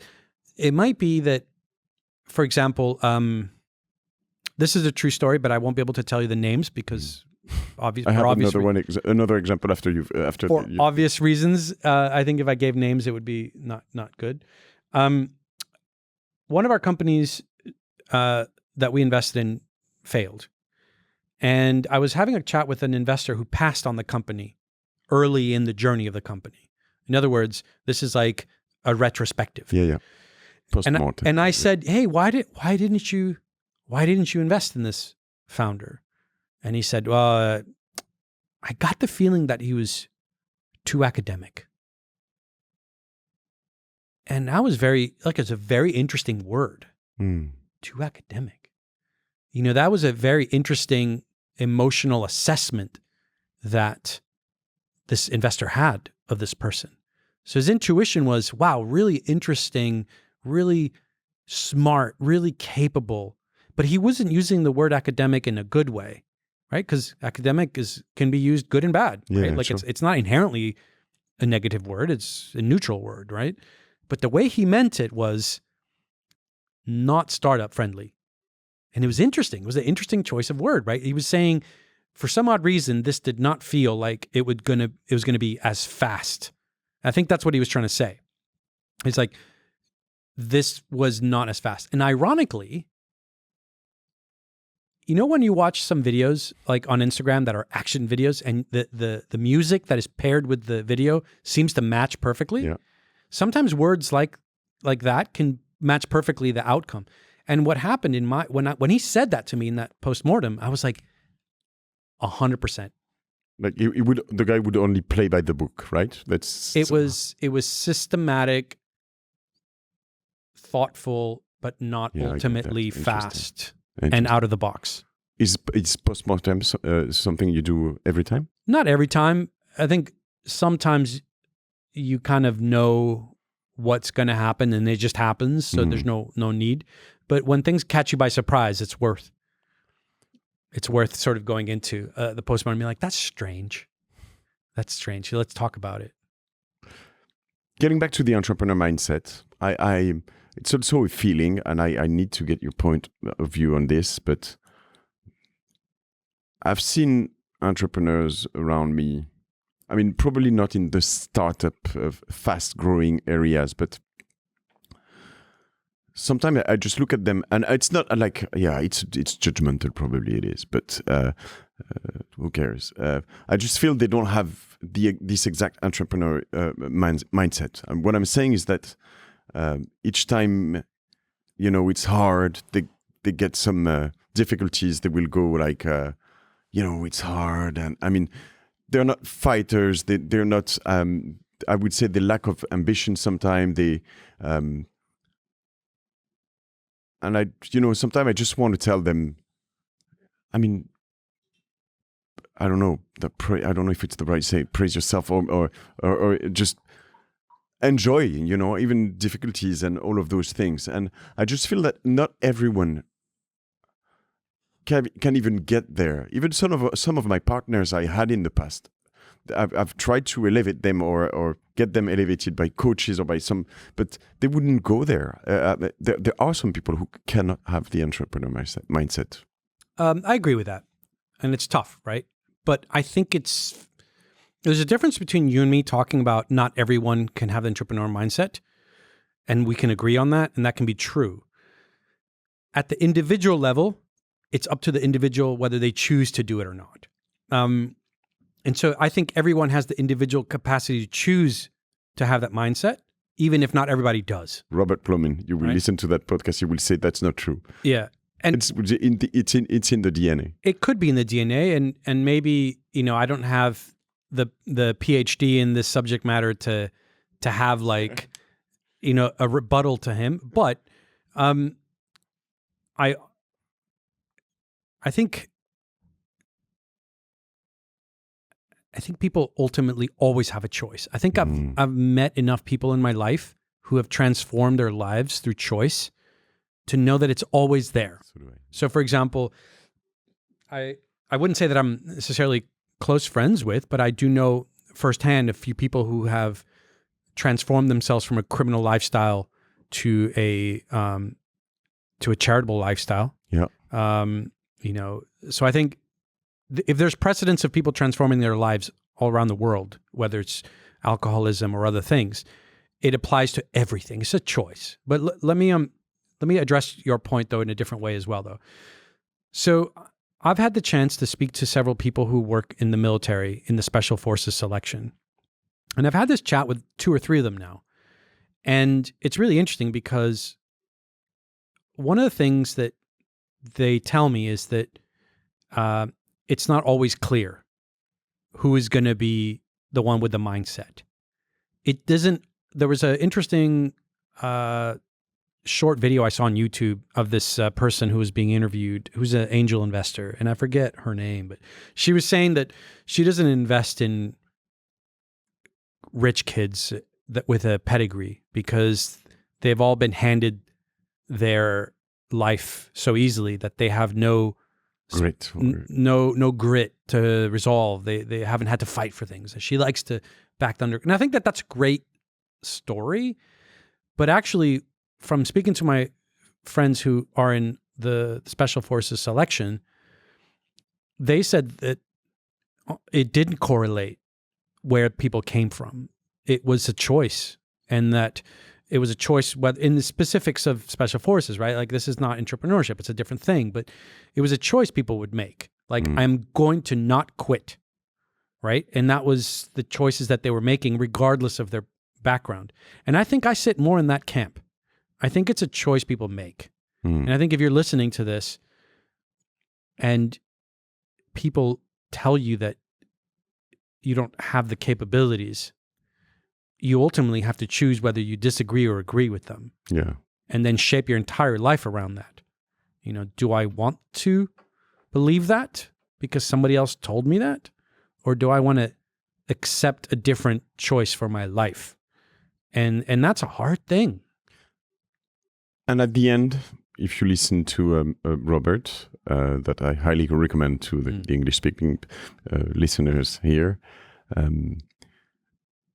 we kind of agree with him, because what he says is that deep down inside of you, in your guts, you know if you can do it and if you can't. And sometimes this intuition is, made of experience, but it's also you've experienced stuff that actually you're too small to be an NBA basketball player, right? Or, some things that even, you're too fragile, you're too emotional to do this and that and this. And so, and sometimes those things are in the DNA, but you know it deep down inside of you. So that's interesting. The next thing I had in question was really related actually to what you just said about this guy being too academic. Is on your part 2 preparation. What do you need? Sometimes, but the girl who will come to me with the perfect deck, the perfect thing, the perfect everything, kind of scares me. I like the guy who comes with, some actually thing deep down, like they have the idea, the drive, you feel the thing, and the whole preparation is not that good, but they come to you and say, look, I have this, we could do that, there is this, and probably sometimes they have a bit lack of organization, which can be a problem, but you can help them solve that. Do you see what I'm saying? What's your idea on that? Yeah, it's a very good question. Let me try to answer it by giving you an example from haute couture. Yeah. Like you go to Central St. Martin's, which is one of the schools here that teaches fashion. If you go to the New York Fashion Institute or any of these sort of fashion industries, you will look at things that look like they are made out of chaos. But that's by choice. Art in that rendition is by choice. Usually if you were to go to that artist and say, or that fashion, make me a traditional dress, they could do it. So they have the skills to do it, but they choose something different. And I think when you fundraise, if you think about your product, which is the fundraising product, and you think about it the way that you think as an artist with a record or a fashion designer with a dress or something, you have to think about it as something you prepared for, even if you choose to represent it differently. So the fact that you might have a preference for that, I totally get that. I don't even think you can be prescriptive. I don't try to be prescriptive in my book. I try to say, look, you can do whatever you want, but you have to have an idea of how much money you need. You have to have an idea of what your cap table looks like. Because that's equivalent of somebody being a fashion designer, coming up with something cool, but not knowing how to do the basics. Totally, yeah. So I think the fundraising materials aren't about having the perfect deck. It's about having the basics so that when you want to be artistic about what your deck looks like, so it stands out, so it makes the statement that you want, whatever shape it takes. When I wrote the book the first time, people were sending around PowerPoints. Now people use DocSend. Yeah. Sometimes people had PDFs, sometimes it doesn't really matter. But what you need to do is think about the recipient. And so the number one thing that I recommend is think about the person who's receiving this. What is the workflow that they need to go through to consume this? So for example, imagine if you were super creative with your deck and everything was really cool, but it required 5 downloads before there was a conversion event. It just wouldn't happen, No. right? Whereas if there's a workflow where there's a simple email, right? And that simple email isn't a big cognitive leap. People are like, oh, that sounds cool. Let me learn more. Then there's a demo or there's a deck or whatever. It doesn't matter what it is, but there's a sequential stacking of things that increase the interest level that usually converts better. So in the book, I don't try to say be prescriptive. I give examples because some people, you know, when you write a book, you have to write it for a broad audience, right? Like, Sure. I wish I could know everybody who's reading it and then I would calibrate which chapters to read, right? But for some people, they don't even know what a fundraising deck looks like. So I share some examples and that's cool. But some people that are very good, like think about a fashion person who's very good at sewing, you can experiment with different materials. You can experiment with, and you can do whatever you want. And so that's where people can showcase things in a way that is unique to them, their style, the type of company. And of course, it has to be relevant to the type of company. For example, if you're building we're investors in a company called Julie and Bruno. It's a vegan cheese company. Okay, yeah. And the founders are very into food. So it's a very graphical pitch deck, lots of imagery, because ultimately it's a product that you need to taste to really understand. So the next best thing is how it looks, because we all know that looks and taste are somewhat correlated, and smell, but you can't smell a pitch deck. So you've removed 2 senses, right? Yeah. So now it's how it looks. And so they had to put a lot of creativity into how it looked.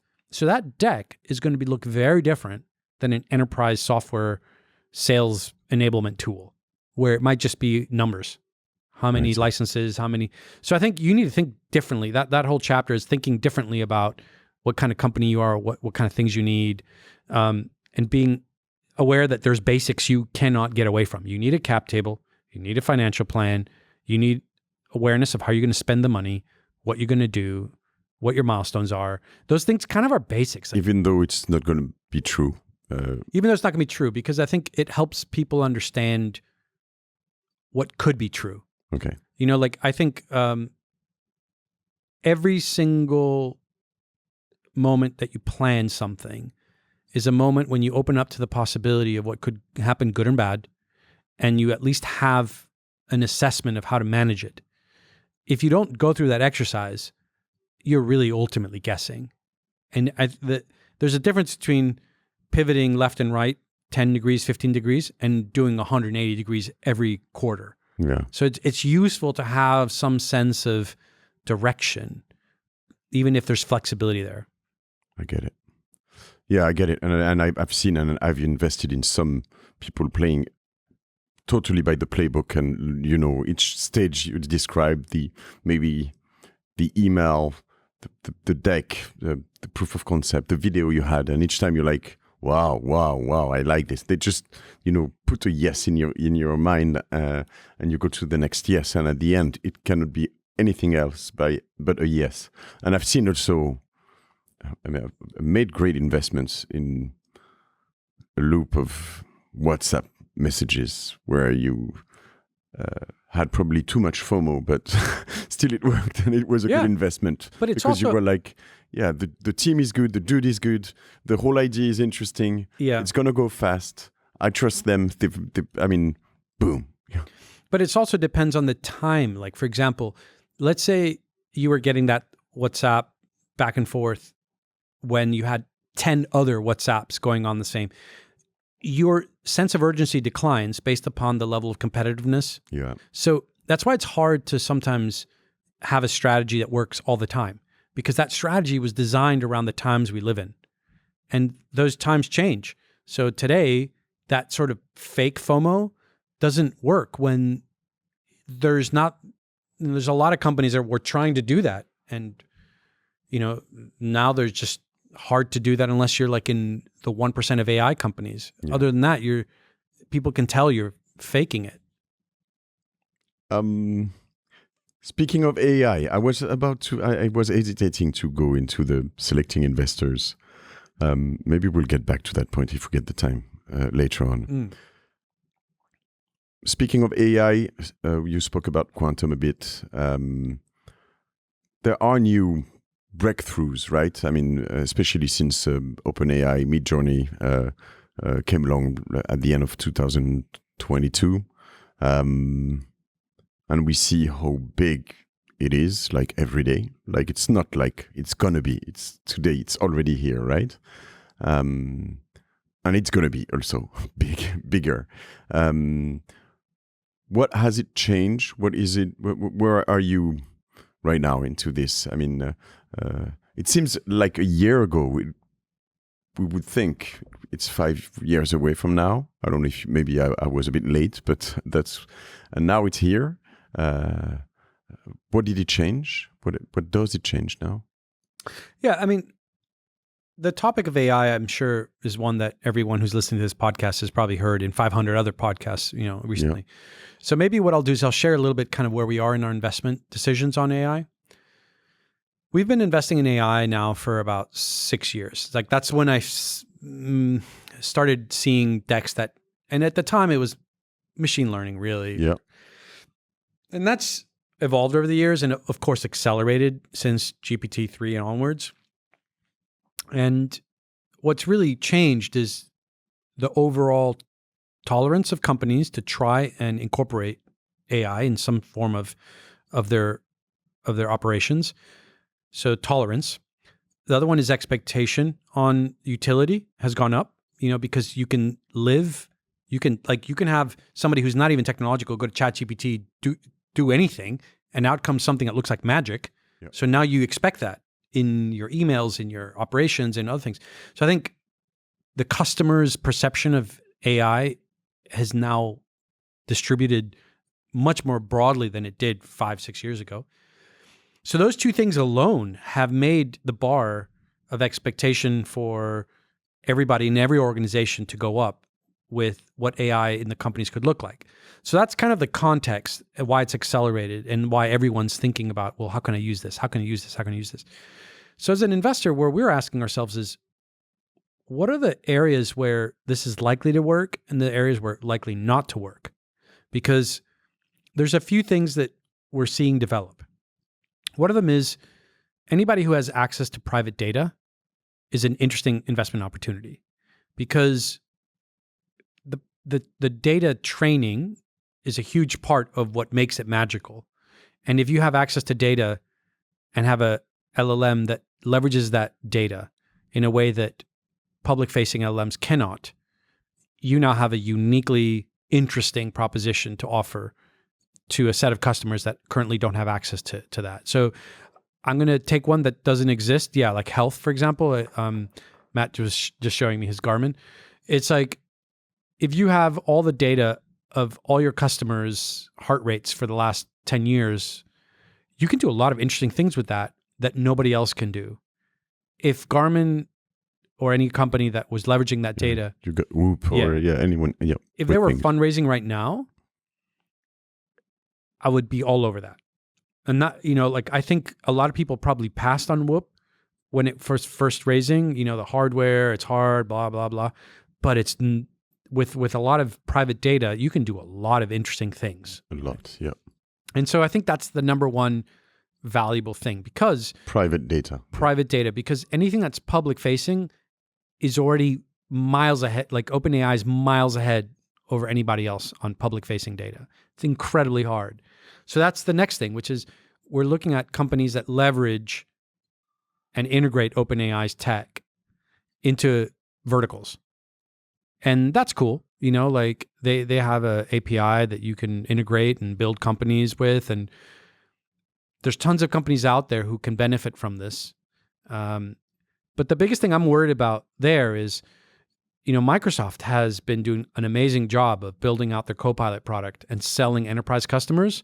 And I've been having a chat with my friends who are like in large companies, and they're all just waiting for Microsoft feature sets to be rolled out, because then they don't have to worry about the procurement of an external service provider with ambiguous, user rights and geography and stuff. So they can just, nobody got fired for buying Microsoft, right? And so the big challenge that I have is, yes, these vertical applications of AI can be amazing, but there is already some level of pressure coming in from the Microsofts of the world who have access to these customers and probably have locked them up. So there's some opportunities there where there's probably nobody in between, somebody who hasn't tackled this. And we've invested in a few companies that are doing that. For example, we've recently done one that does autism detection in children.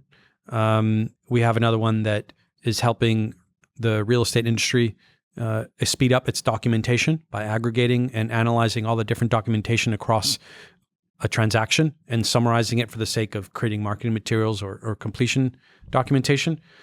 We have another one that has to do with the analysis of conversations with people and who they might be for hiring or for defense purposes. And so all these are vertical applications of technology that may have been built by somebody else, but integrated and deployed in a vertical setting can generate quite a bit. So that's the second bit, right? The third bit where we're most cautious is anything that is in the creative or educational space. And that's because that's where Midjourney and a lot of other tools like it are already miles ahead.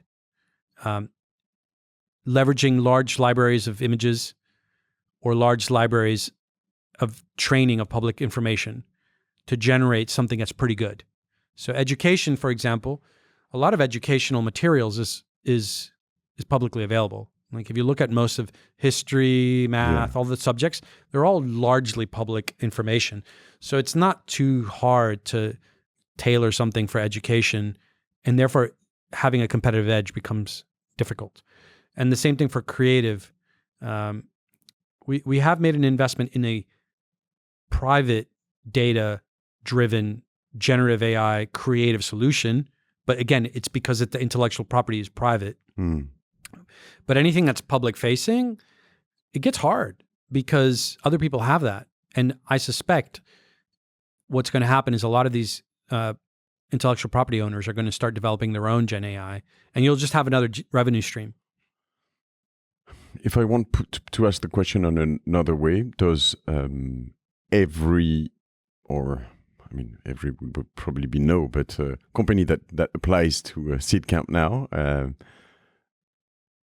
as they're in the tech area, must have a kind of AI approach? I mean, at least a good understanding on how it would change their business. I mean, is it 100%? Yeah. I think I could probably say that that's the case for many funds now. It's that you either need to know how AI is going to affect you, or you're already using it in some capacity. Okay. Which begs the question: is investing in AI really a thing, or is it part of a? It's like saying investing in mobile. Yeah. Like you don't say that anymore. Yeah, sure. It was a thing back in the early days, but now everything has a mobile reactive element to it, right? Whereas AI is still kind of in this weird zone where a lot of tools are still being built, but in other cases, it's just a component of a company. Like some element of the company might be AI. It doesn't mean it's an AI company. It just means some component of it is affected by or empowered by AI. And I think that's the norm now. But not every company is like that, but a lot of them are. And so if I go 2 or 3 years back in the past, do you have, or 1 year, I mean, some more recent that were not in that configuration, or do you have to push some of them to say, look, guys, I mean, be aware. I mean, even if it was 6 months ago, 3 months ago, but like things are changing. You really, really, really have to dig into that, because otherwise it's going to be difficult. I only did that with one. Okay. And it wasn't even the way that you described it. It was like, hey, by the way, I'm curious what you're doing with regards to this, because it seems like something that would affect you. And the founders are like, yep, we're on it. Yep. Okay. You know, I think most people are so aware of this that I don't think a single person has ever said to me, like, I'm not worried about that, or I'm not thinking about that. Every conversation I've had, somebody's always had a reaction. Now, the urgency of that reaction isn't always the same. Yeah. But everyone's been like, yeah. I'm thinking about it. I'm integrating it. it's just too big to ignore. I think the hard part was, I run. My partner Laurent runs. He's the CEO. I'm now the president. But we have a digital agency. We're about 100 people. We do consulting. We do dev. We do UX UI. Pretty good in those areas. I mean, and a lot of also content creation for major clients worldwide. But all of these things, I mean, consulting, coding, UI, UX, wow, and I think it was hard to push that internally. I mean, I've been really, really every day. I mean, at some point, I think they were all laughing at me, but it was hard because some of them didn't buy it that much at the beginning.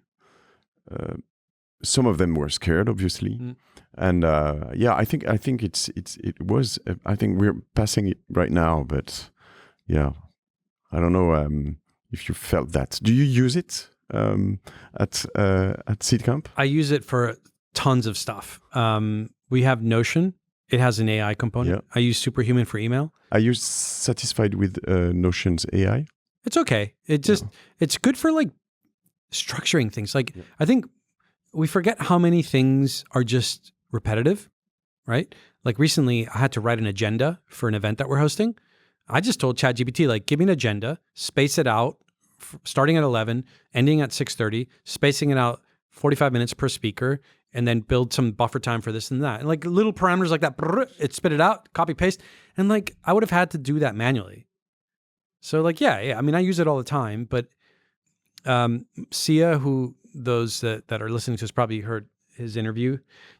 He uses it for research sometimes. Yeah.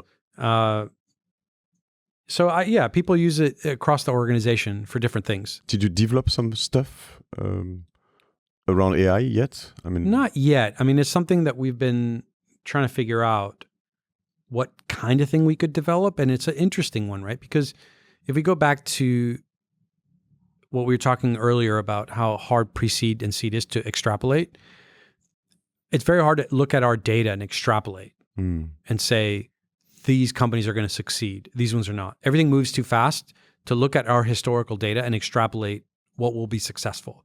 So the only things that I think AI could help us with is generating reports, definitely.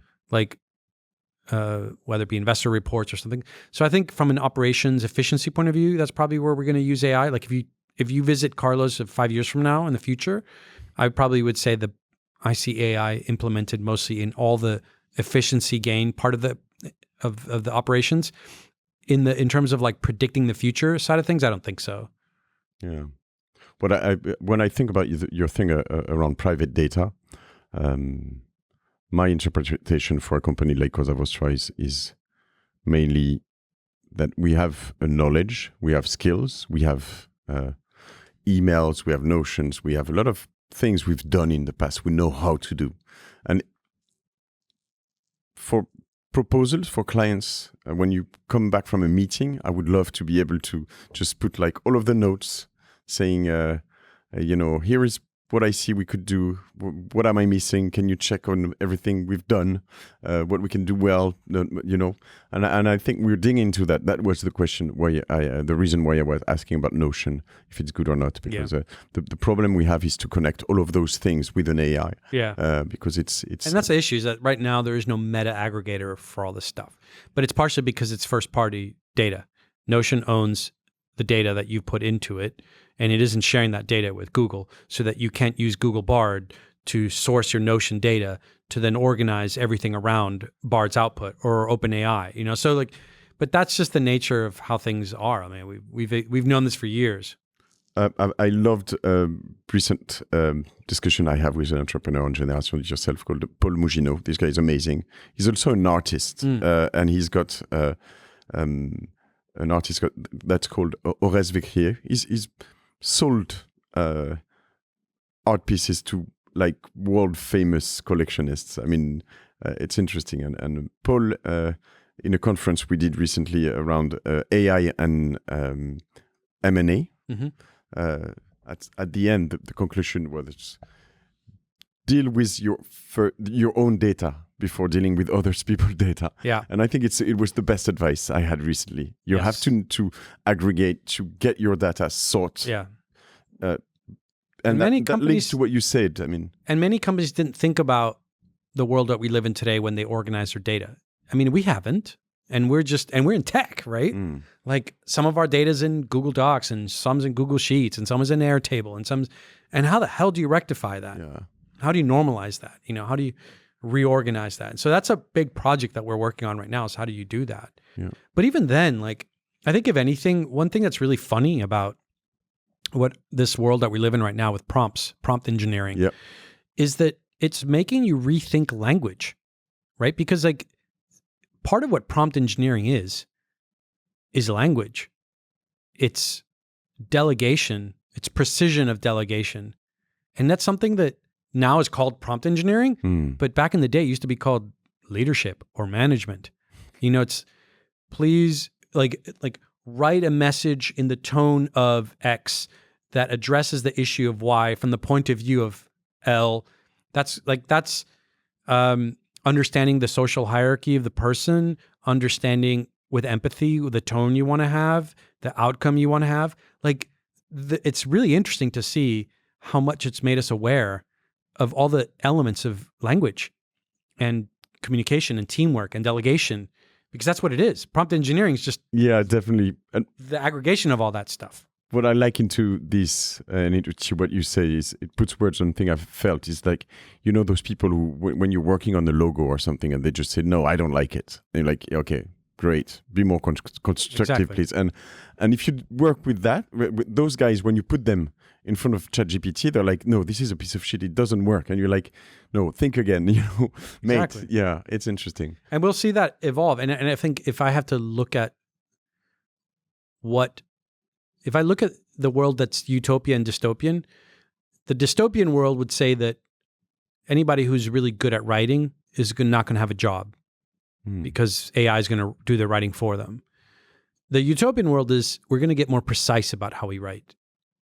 Like the elements that make writing hard are going to go away, like spelling, grammar, run-on sentences, punctuation.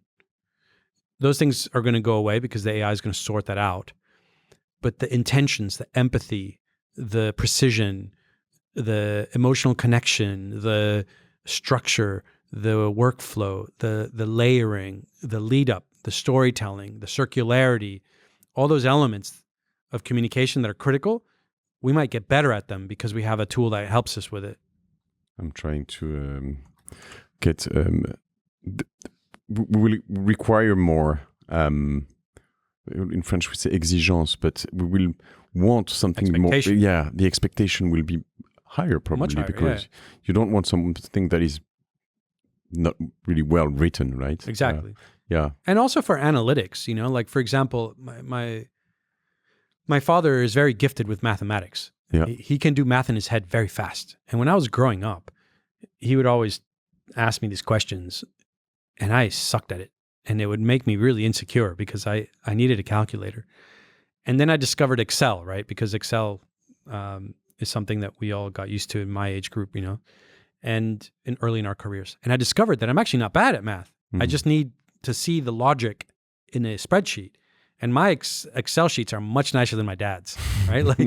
And he's still doing math in his head. So it's funny how a new generation's tool set makes the previous generation's capabilities obsolete.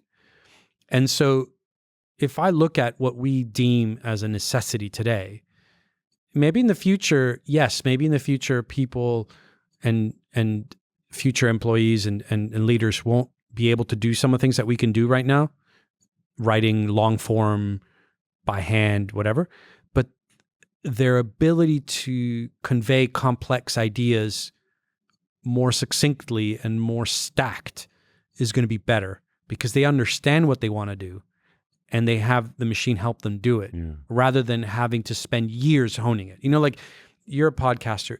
It's taken me 150 episodes to figure out how to have a conversation flow a certain way in a podcast. The first 100 episodes were very robotic in some ways. Whereas if you have an AI helping you, I've actually sometimes asked the AI, like, based upon what you know of this person from the publicly facing information, what are the questions you would ask? Sure. And then I take those and I think, that's not high energy. There's not, it's funny, right? It's funny what we can do now. I still need to be decent at managing the conversation and the tempo. The AI is not going to do that for me because it's intrinsically a human interaction, but the tool has made it a lot better. Yeah, it's so dizzy. I mean, it's amazing because what you just said, like probably within some years, people won't be able to write long forms. Yeah, okay, and we're not able to do things that people were able to do like 50 years ago or 200 years ago anymore, right? Yeah. And it's probably things we don't miss really. Look at Beethoven, right? Yeah. Like, I sometimes look at some of the classical works of music and I think, wow, like this is complex. Like, where's there's like an infinite series of digressions from a theme melodically and rhythmically. And yet the audience would have perceived it as a cohesive work. Whereas we're used to tracks, like track 1, track 2, track 3, 10 tracks in a record. And then there's a beat, the beat drops in, and all that stuff, right? We're used to these things. And then when we listen to classical music, we're like, what? Loops what is this? And so on, yeah, like there's exactly. no loop. But at the same time, even within the context of our current music, we appreciate some really complex, like what Daft Punk did, right? Like Daft Punk invented a whole new genre of like layering and synth and like samples and looping. And there was somebody who like took apart 5 different tracks that were inspired for one Daft Punk loop. And that's the complexity that we're capable of now. But we've lost the appreciation for the previous way of doing music. And I think the same thing's probably going to happen with creativity. Like there's a couple of companies that I see now advertising entirely AI generated versions of their product for photography. Yeah. Like why have to hire lighting and setting and all this stuff when you can just generate your product on a hill in Scotland with the wind blowing and a horse in the background and the model looking like they are, exactly, yeah. That's something I'm showing Carlos a picture of this guy. I wanted to illustrate the burnout. Yeah. And so I just asked Midjourney, I want this guy in a room from the back, a picture like in an artistic black and white photography. Yeah. With the, how do you call that? Fog around. Yeah, fog. I want a lot of objects in the room, and it has to be dark. And how could I get that picture? I mean, literally, how much would it cost me? There is no way you would do that naturally now. It's over. Yeah, and this brings us to a philosophical discussion point about what is the human experience, and is AI as a technology going to enable us to wipe out the human experience, or to be able to communicate it better? That image that you showed me, which hopefully you'll share on the show notes. Yeah.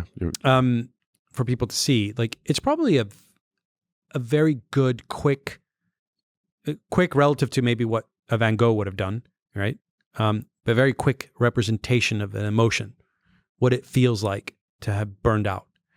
And if you're trying to convey to people emotions, which is how we communicate, sometimes words aren't accurate enough. This is why GIFs are so useful, right? Yeah. I love GIFs because sometimes you can convey an emotion much easier than you can with words. Yeah.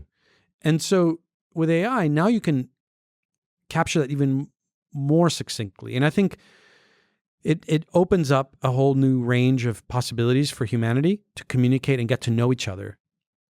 But where it gets dangerous is that it can also make things worse. True. By implanting ideas or augmenting fear.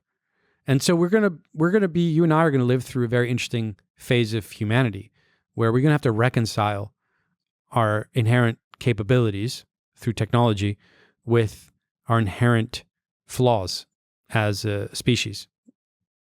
And you and I have responsibilities around that. I mean, around your contents, my contents, your financing.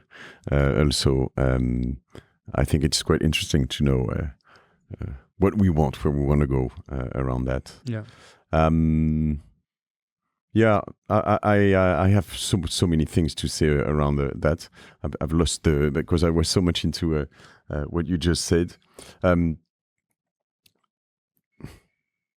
If we look at Yeah, I know where I was. I wanted to talk about your podcast and creators economy, but okay. I'll get there afterwards. Yeah, no, but if I just pick up the thread from where you left it, is like as we have this increasing power to be able to generate change and amplification. I think the biggest challenge that we're going to have is how do we use that in subjects that are super complex, that to date we haven't had any major progress in making exponential change in. Like climate change is one of them, and health is another. I think that's where I'm kind of curious to see what happens, because I feel like when it comes to media, art, music, film, all those areas, we can kind of see what's going to happen within a year. Like it's already happening. That's why you see, as of this podcast, you see strikes going on about of course, intellectual property, right? Yeah. We know that that's going to end up in utopia or dystopia within the end of the year, right? But what we don't know yet is whether or not we're going to have some of the promise, some of the hope that comes from solving some of the biggest health problems and some of the biggest climate problems through these tools. And that's kind of maybe where, we still have, that book has yet to be written, how that's going to play out. And I don't know how big it is here, but I feel that in France particularly, there is it's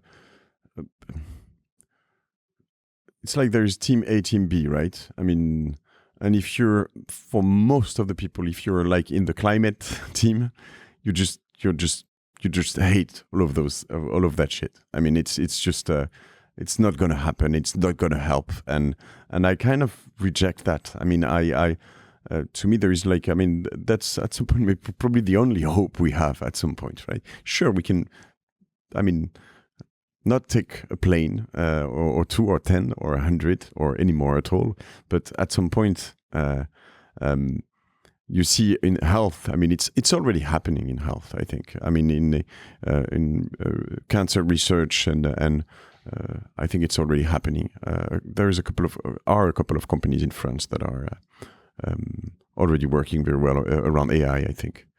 Probably you know more about me. Let's get, before we wrap it up, can I comment on that last one? Yeah, sure. Go ahead.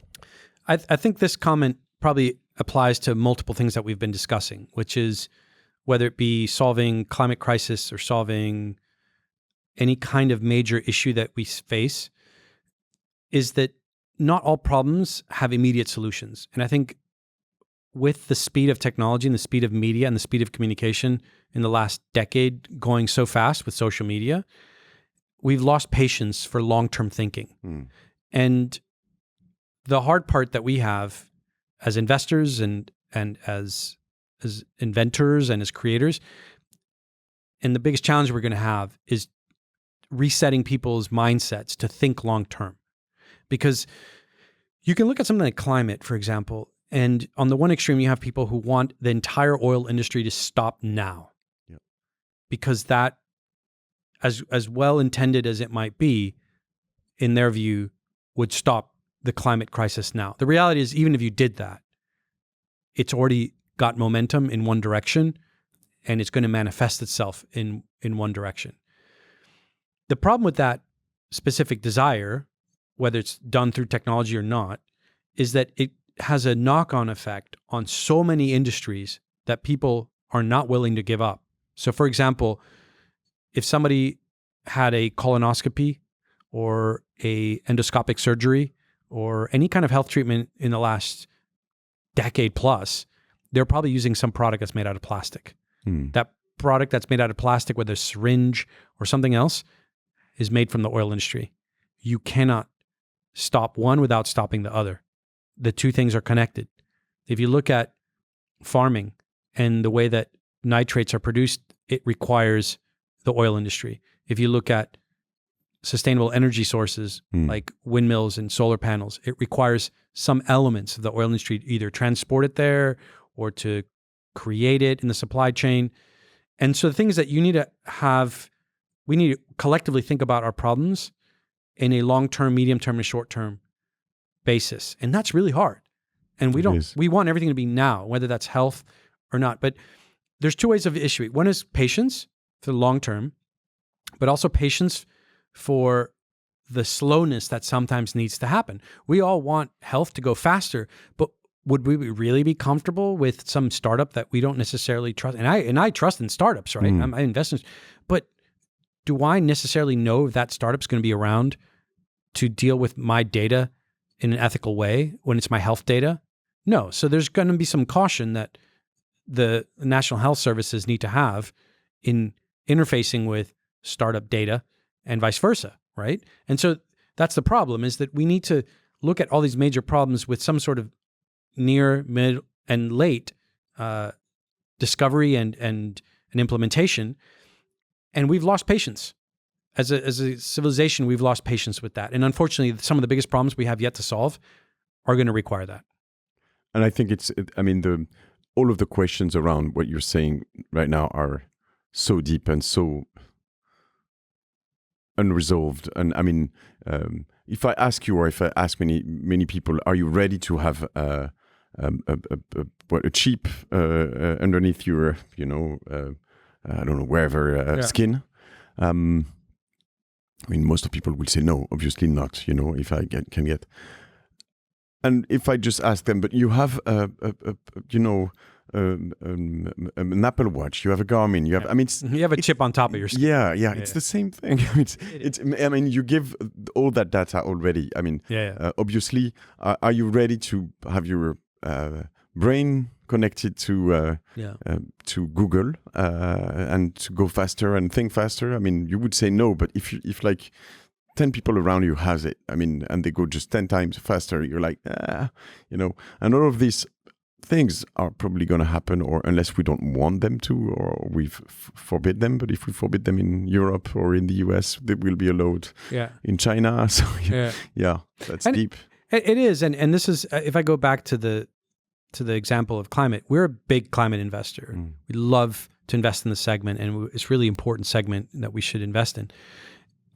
But it's calibrating between like what is just impulse and what is actually real. Like impulse would be like, to your example, we should have our brains connected straight into the cloud because it's the really cool thing to do.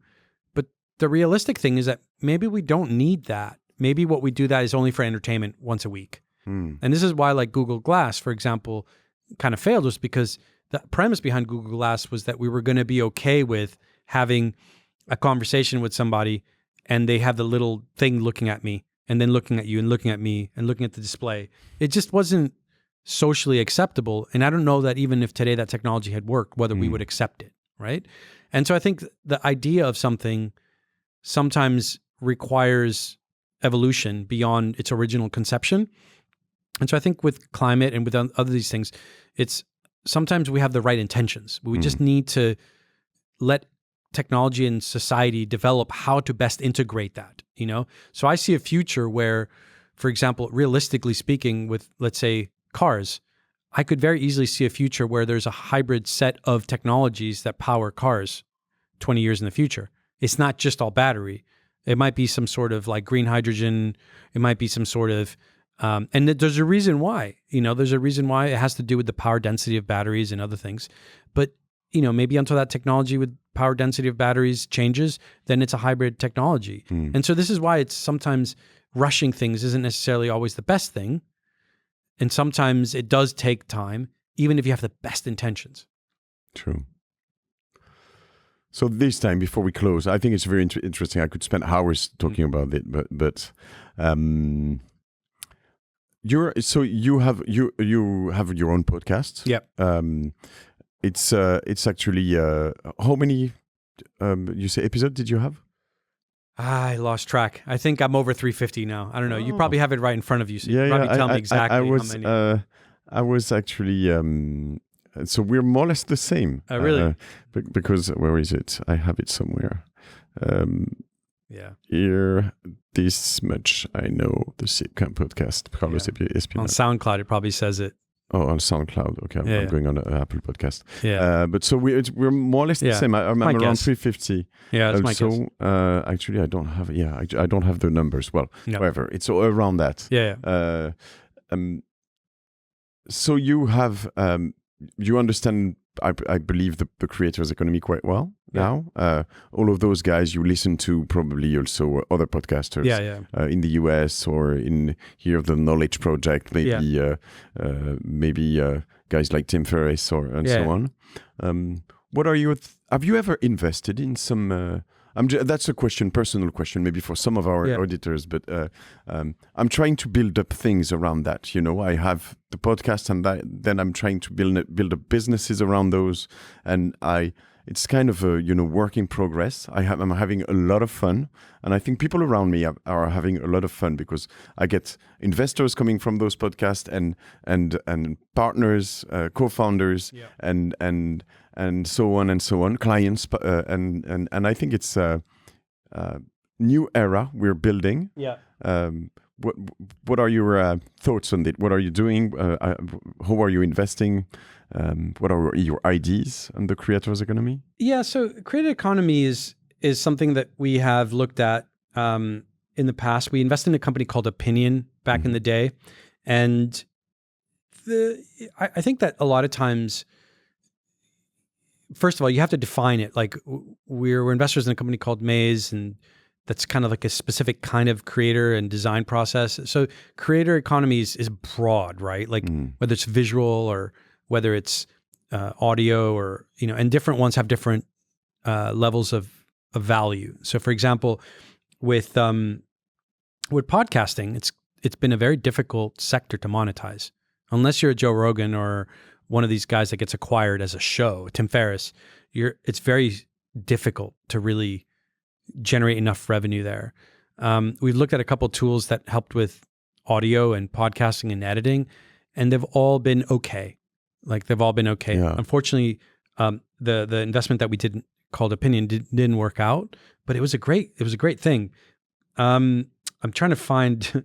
I'm on SoundCloud here to see if I can tell you exactly how many we've done. But when you start looking at other things in the creator economy, like Brillant or a couple of other companies that help complex parts of creativity, that's where we're really interested, because there's a lot of elements of the editing or of the creation where when you can make something better than what a traditional workflow could be, that's where there's an opportunity. So there's a famous company that in France that you probably know because they're part of like that sort of established mafia, was called Stupeflix. Yeah, sure. Yeah. And everybody knows the founder, and that GoPro acquired it, and it now is the Foundation Quick. One of the things that made it so wonderful was that it helped the quick editing of videos which into something a big pain. That's dynamic. So that's an example of creator economy investment where I think it's like 1 + 1 = 5, right? Like the magic that came out the other end was so amazing that it totally justified that, right? Whereas when it's just like data capture or basic elements of the supply chain, we've passed on a few that were just simply like content marketplaces. It just became harder for it to like steer away from existing players who own that space. Would there be any way to invest in creators themselves? If you look at creators, that word's too broad. Because probably. If you say, for example, a creator is a musician, then that's called being a record label. If that creator is a movie director, then that's a Netflix. If that creator is a podcaster, again, it's more of a studio model. If that creator is a game designer, it's a game studio. And we have invested in a game studio. The game is called Fate's World. You should check it out. It's amazing. FATES World. Fates.world. Yeah. It's amazing. Beautiful game. And we'll do that. Yeah, sure. But that's just investing in the outcome. But in venture capital, we're not really set up to be movie producers. So I can't be doing movies. I can't be doing artists that make music. I can't be doing podcasters. A game is slightly different in the sense that you can have multiple games, so you become a studio, right? So that can be kind of a venture capital investment because there's technology that generates the games. But creators are not natural fit for venture capital. They have their own industries, producers in movies, producers in other areas. Sometimes I feel, why did I ask this question so that you understand and everybody understands? That if, I mean, for example, I told you, we have this company called Cosa Vostra. We've created a multi-channel network around creators called Orso Media. So we have a lot of creators around us, studios in Paris, and I'd like to invest massively in studios actually, because I know we could do much better and much more audience and much more money. We do quite good in monetization of podcasts, but it's not something we could scale to billions. So I get your point, but these influence or these communities we create, we manage to activate them through business creations. I mean, startups somehow. We created last year Alvo.market, which is a marketplace to buy and sell businesses, right? So we aim to become one of the leaders or the leader in Europe at first to buy and sell small cap businesses, M&A. We're thinking about my second podcast called La Martingale, Personal Finances. We're working on the creation of a kind of a, I hate saying that, but TripAdvisor for personal finance. So how is this found? What are the commissions? What is the performance? This consultant, this bank, and so on and so on. And so we have many ideas. And I feel sometimes if we had, 50 million or 15 millions in front of us to go faster, that would be amazing. But that's a form of venture builder, right? That what you're describing is a model that BetaWorks invented in the States, and you can just come up with stuff. You're effectively a fund. You could raise money for the idea of generating ideas. That takes creators and builds stuff and then spins them out, and you have an equity ownership in that, and then that is your portfolio. You've built your own portfolio, right? And maybe it's what's going to happen. Like I think these ideas come in cycles, right? Like maybe right now there's so much creativity that's being unlocked with AI that there's a new generation of venture studios, and what you're describing is a venture studio of sorts, right? Yeah. So it's entirely possible, right? That no one idea is the one that drives it, but the collection of them is actually quite good. CAA, the largest artist agency, has something called CAA Labs, and that's what they do. They have all these people, so you want to build a startup with intellectual property from Tom Hanks? Great, here you go. And so I didn't know that. Yeah. Cool. I mean, I don't know if the Hanks one is through CAA Labs, but that's just an example, right? So it just gives you an idea of what's possible if you have the capacity to build from within. And it sounds like you do. Yeah. And so that's more about raising money as a fund than it is raising money from a VC. So that, to me, that smells more like you would be a fund. Interesting. That funds its projects. And then externally, VCs fund those projects to grow versus you as a company. Yeah. It's trying kind of what to we're raise. doing. Yeah. We're financing them ourselves. But yeah, interesting. Thanks for that. Is there a question you would have loved me to ask? I mean, I think that we covered AI, we covered climate and health. I think one of the topics we didn't really go into is cybersecurity. Yeah. And the world we live in, and I think maybe just to comment on that briefly, it's, we work with many different types of founders, and one of the sectors that we actively working on is cybersecurity. And what's clear is that the world's an increasingly fragile place, right? With a lot more division, and we're going through a very big transformation. And I think that what's really interesting for me is to see how founders are drivers in being part of that solution. Whether, the number of companies that I'm seeing that are trying to tackle fake news, that's encouraging, right? So what's interesting is that our industry is trying to solve some of those big problems. But it's also interesting that some of those threats are more and more amplified through technologies like AI. Yeah. And so, cybersecurity being one of them, where we are actively looking for investments that can help with how to address those challenges. Supply chain and logistics is another one, where you see how the world is affected by grain exports being blocked or supply chain of chips being affected. And what does that mean in terms of having to rethink our supply chains for hardware or for food or for, other elements, medicines? And so I think that's probably the biggest remaining opportunity to discuss, not necessarily for the rest of the show, but just for everyone and founders to contemplate, is like, I wouldn't doubt it if the next set of opportunities that I saw were around how AI helps solve those problems quicker. Yeah, I think I haven't treated these ones enough on my podcast, so I'll do that. That's a good idea. Is there a question you would have hated me to ask? Caution, you know what's going to be the next one. Yeah. I mean, it's not as much as a question, but it just popped in my head when you said that. It's like, I think everyone in our industry is going to go through a very low point in their lives. And, I think we all have anecdotes about the low points of our lives, whether it was a rejection in a fundraise. And I've had several in my career at Seedcamp. And I think the lowest point that I've had, and I just share this because I skip you having asked me the question.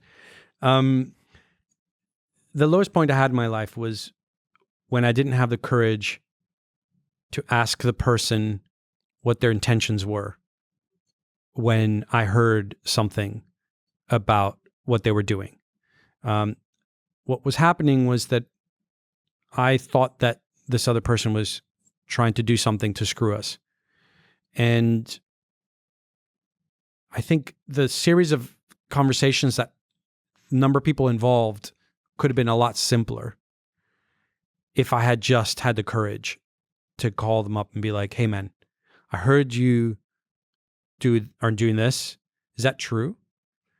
And I think that the scariest thing, getting asked when you're in a podcast or anything like that is like, what's the ultimate low point that you've had? Because you got to relive it to some extent. And for me, that's probably the lowest point in my career was that when I had that pop up.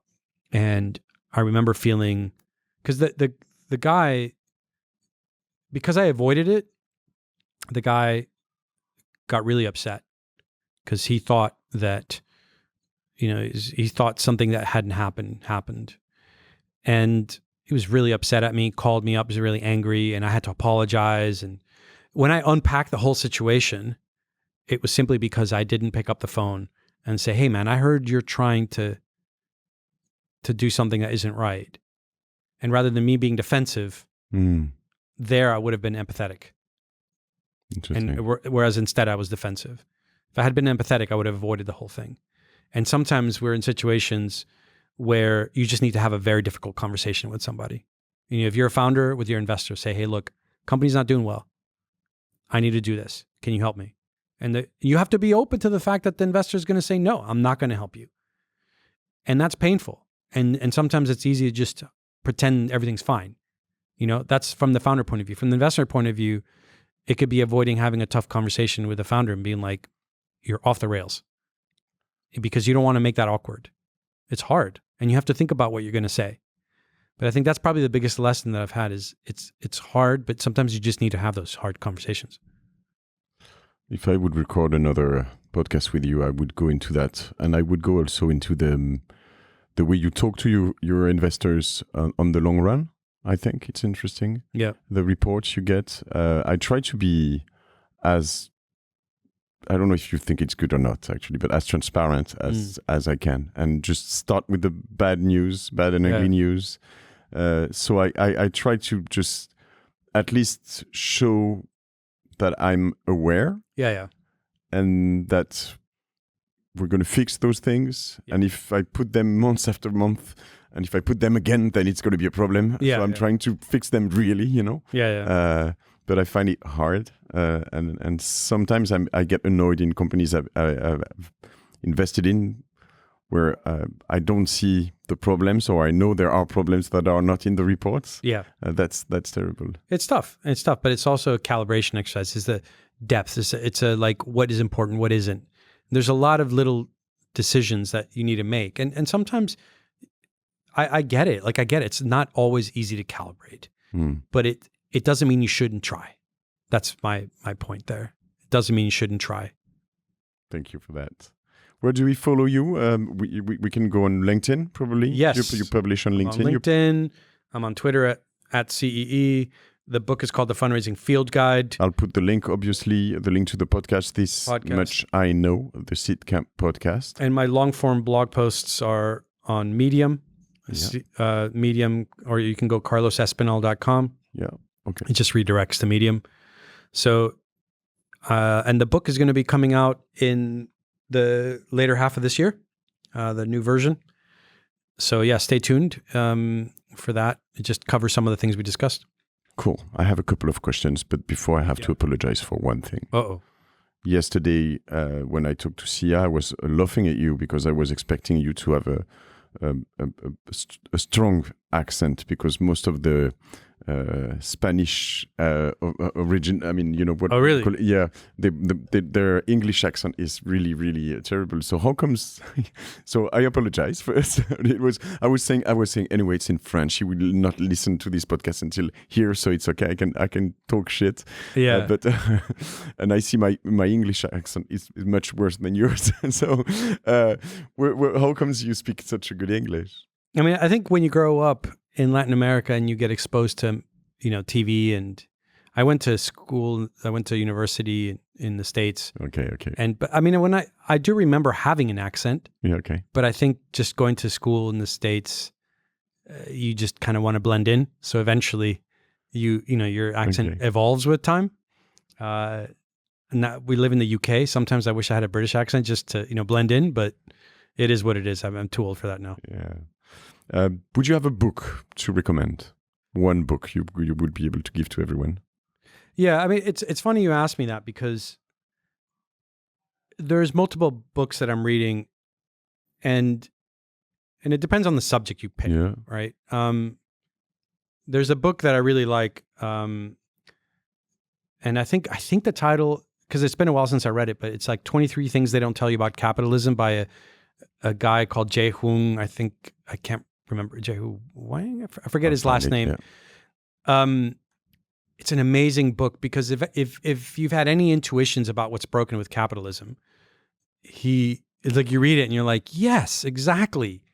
That's exactly it. What was the title? You found it's 20 Things They Don't Tell You About Capitalism by Hei-Jun Chang. Yeah. Yeah. It's an amazing book, because it sort of makes you realize how much the system that we're operating in is the best we've had. And I think if you read the book Sapiens, it makes you realize what we used to have is nowhere near as good as what we have. But it also makes you realize how much we still have to figure out.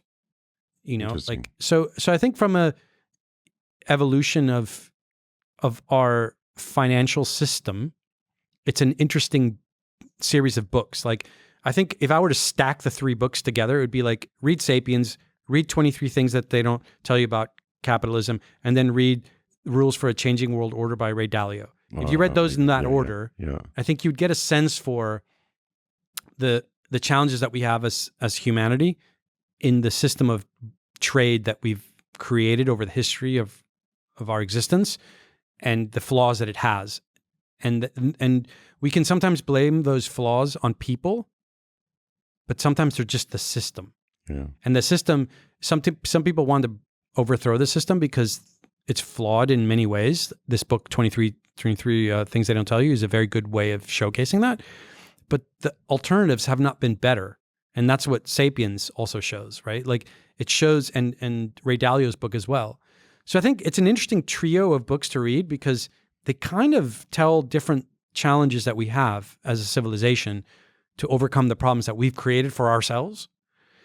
And then separate to those 3 books, I think, Marcus Aurelius's Meditations, and Ryan Holiday's The Daily Stoic are super useful from a mitigation of how you react to those challenges that we see on a day-to-day basis. Yeah, so it's this kind of juxtaposition of books, like what we've tried to do to make things work as best we can and why they're flawed, and then what we can do to make ourselves better to deal with those circumstances that are complicated and don't have easy solutions. Thanks for that wisdom. I've just read actually *Sapiens* out of all of those things. I've read some of Ray Dalio's books, but not this one. I think we're good. Most of the time, I end up with that question. If you have that answer, what would you tell to this young Carlos living in Honduras before he goes to the US? If you had the chance to whisper something to his ear, like I think one of the things that we all have is a story in our heads of what will make us happy. And I ended up in the UK for various reasons we didn't fully get into earlier in the podcast, but I wasn't expecting to end up in the UK. When I was younger, I didn't expect I was going to be in the UK. And yet I'm the happiest I've ever been being in the UK. And I think sometimes we forget that happiness isn't correlated with getting what you want. Sometimes it's getting something you don't expect, and having it turn out to be much better than what you had hoped for.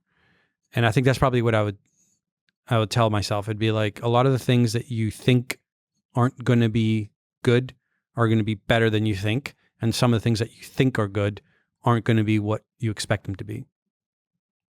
Thank you. It was great to have you here. For all of you guys who have been listening to this podcast till now, I'm happy if you follow the podcast on Apple Podcast or Spotify. Obviously, you will have to learn French for the next episode, some of them. I have some other episodes we'll put in the description that are pretty cool, with Perry Chen, the founder of Kickstarter, I told you about Robert Plummin. I'll send some of the English-speaking podcasts I've shared. I'd be happy to talk to you on LinkedIn everywhere. And we'll do another episode someday. Sounds good. Anytime, man. Yeah. Thank you, guys. I appreciate it. Yeah. Thanks, guys. So did I. Bye-bye.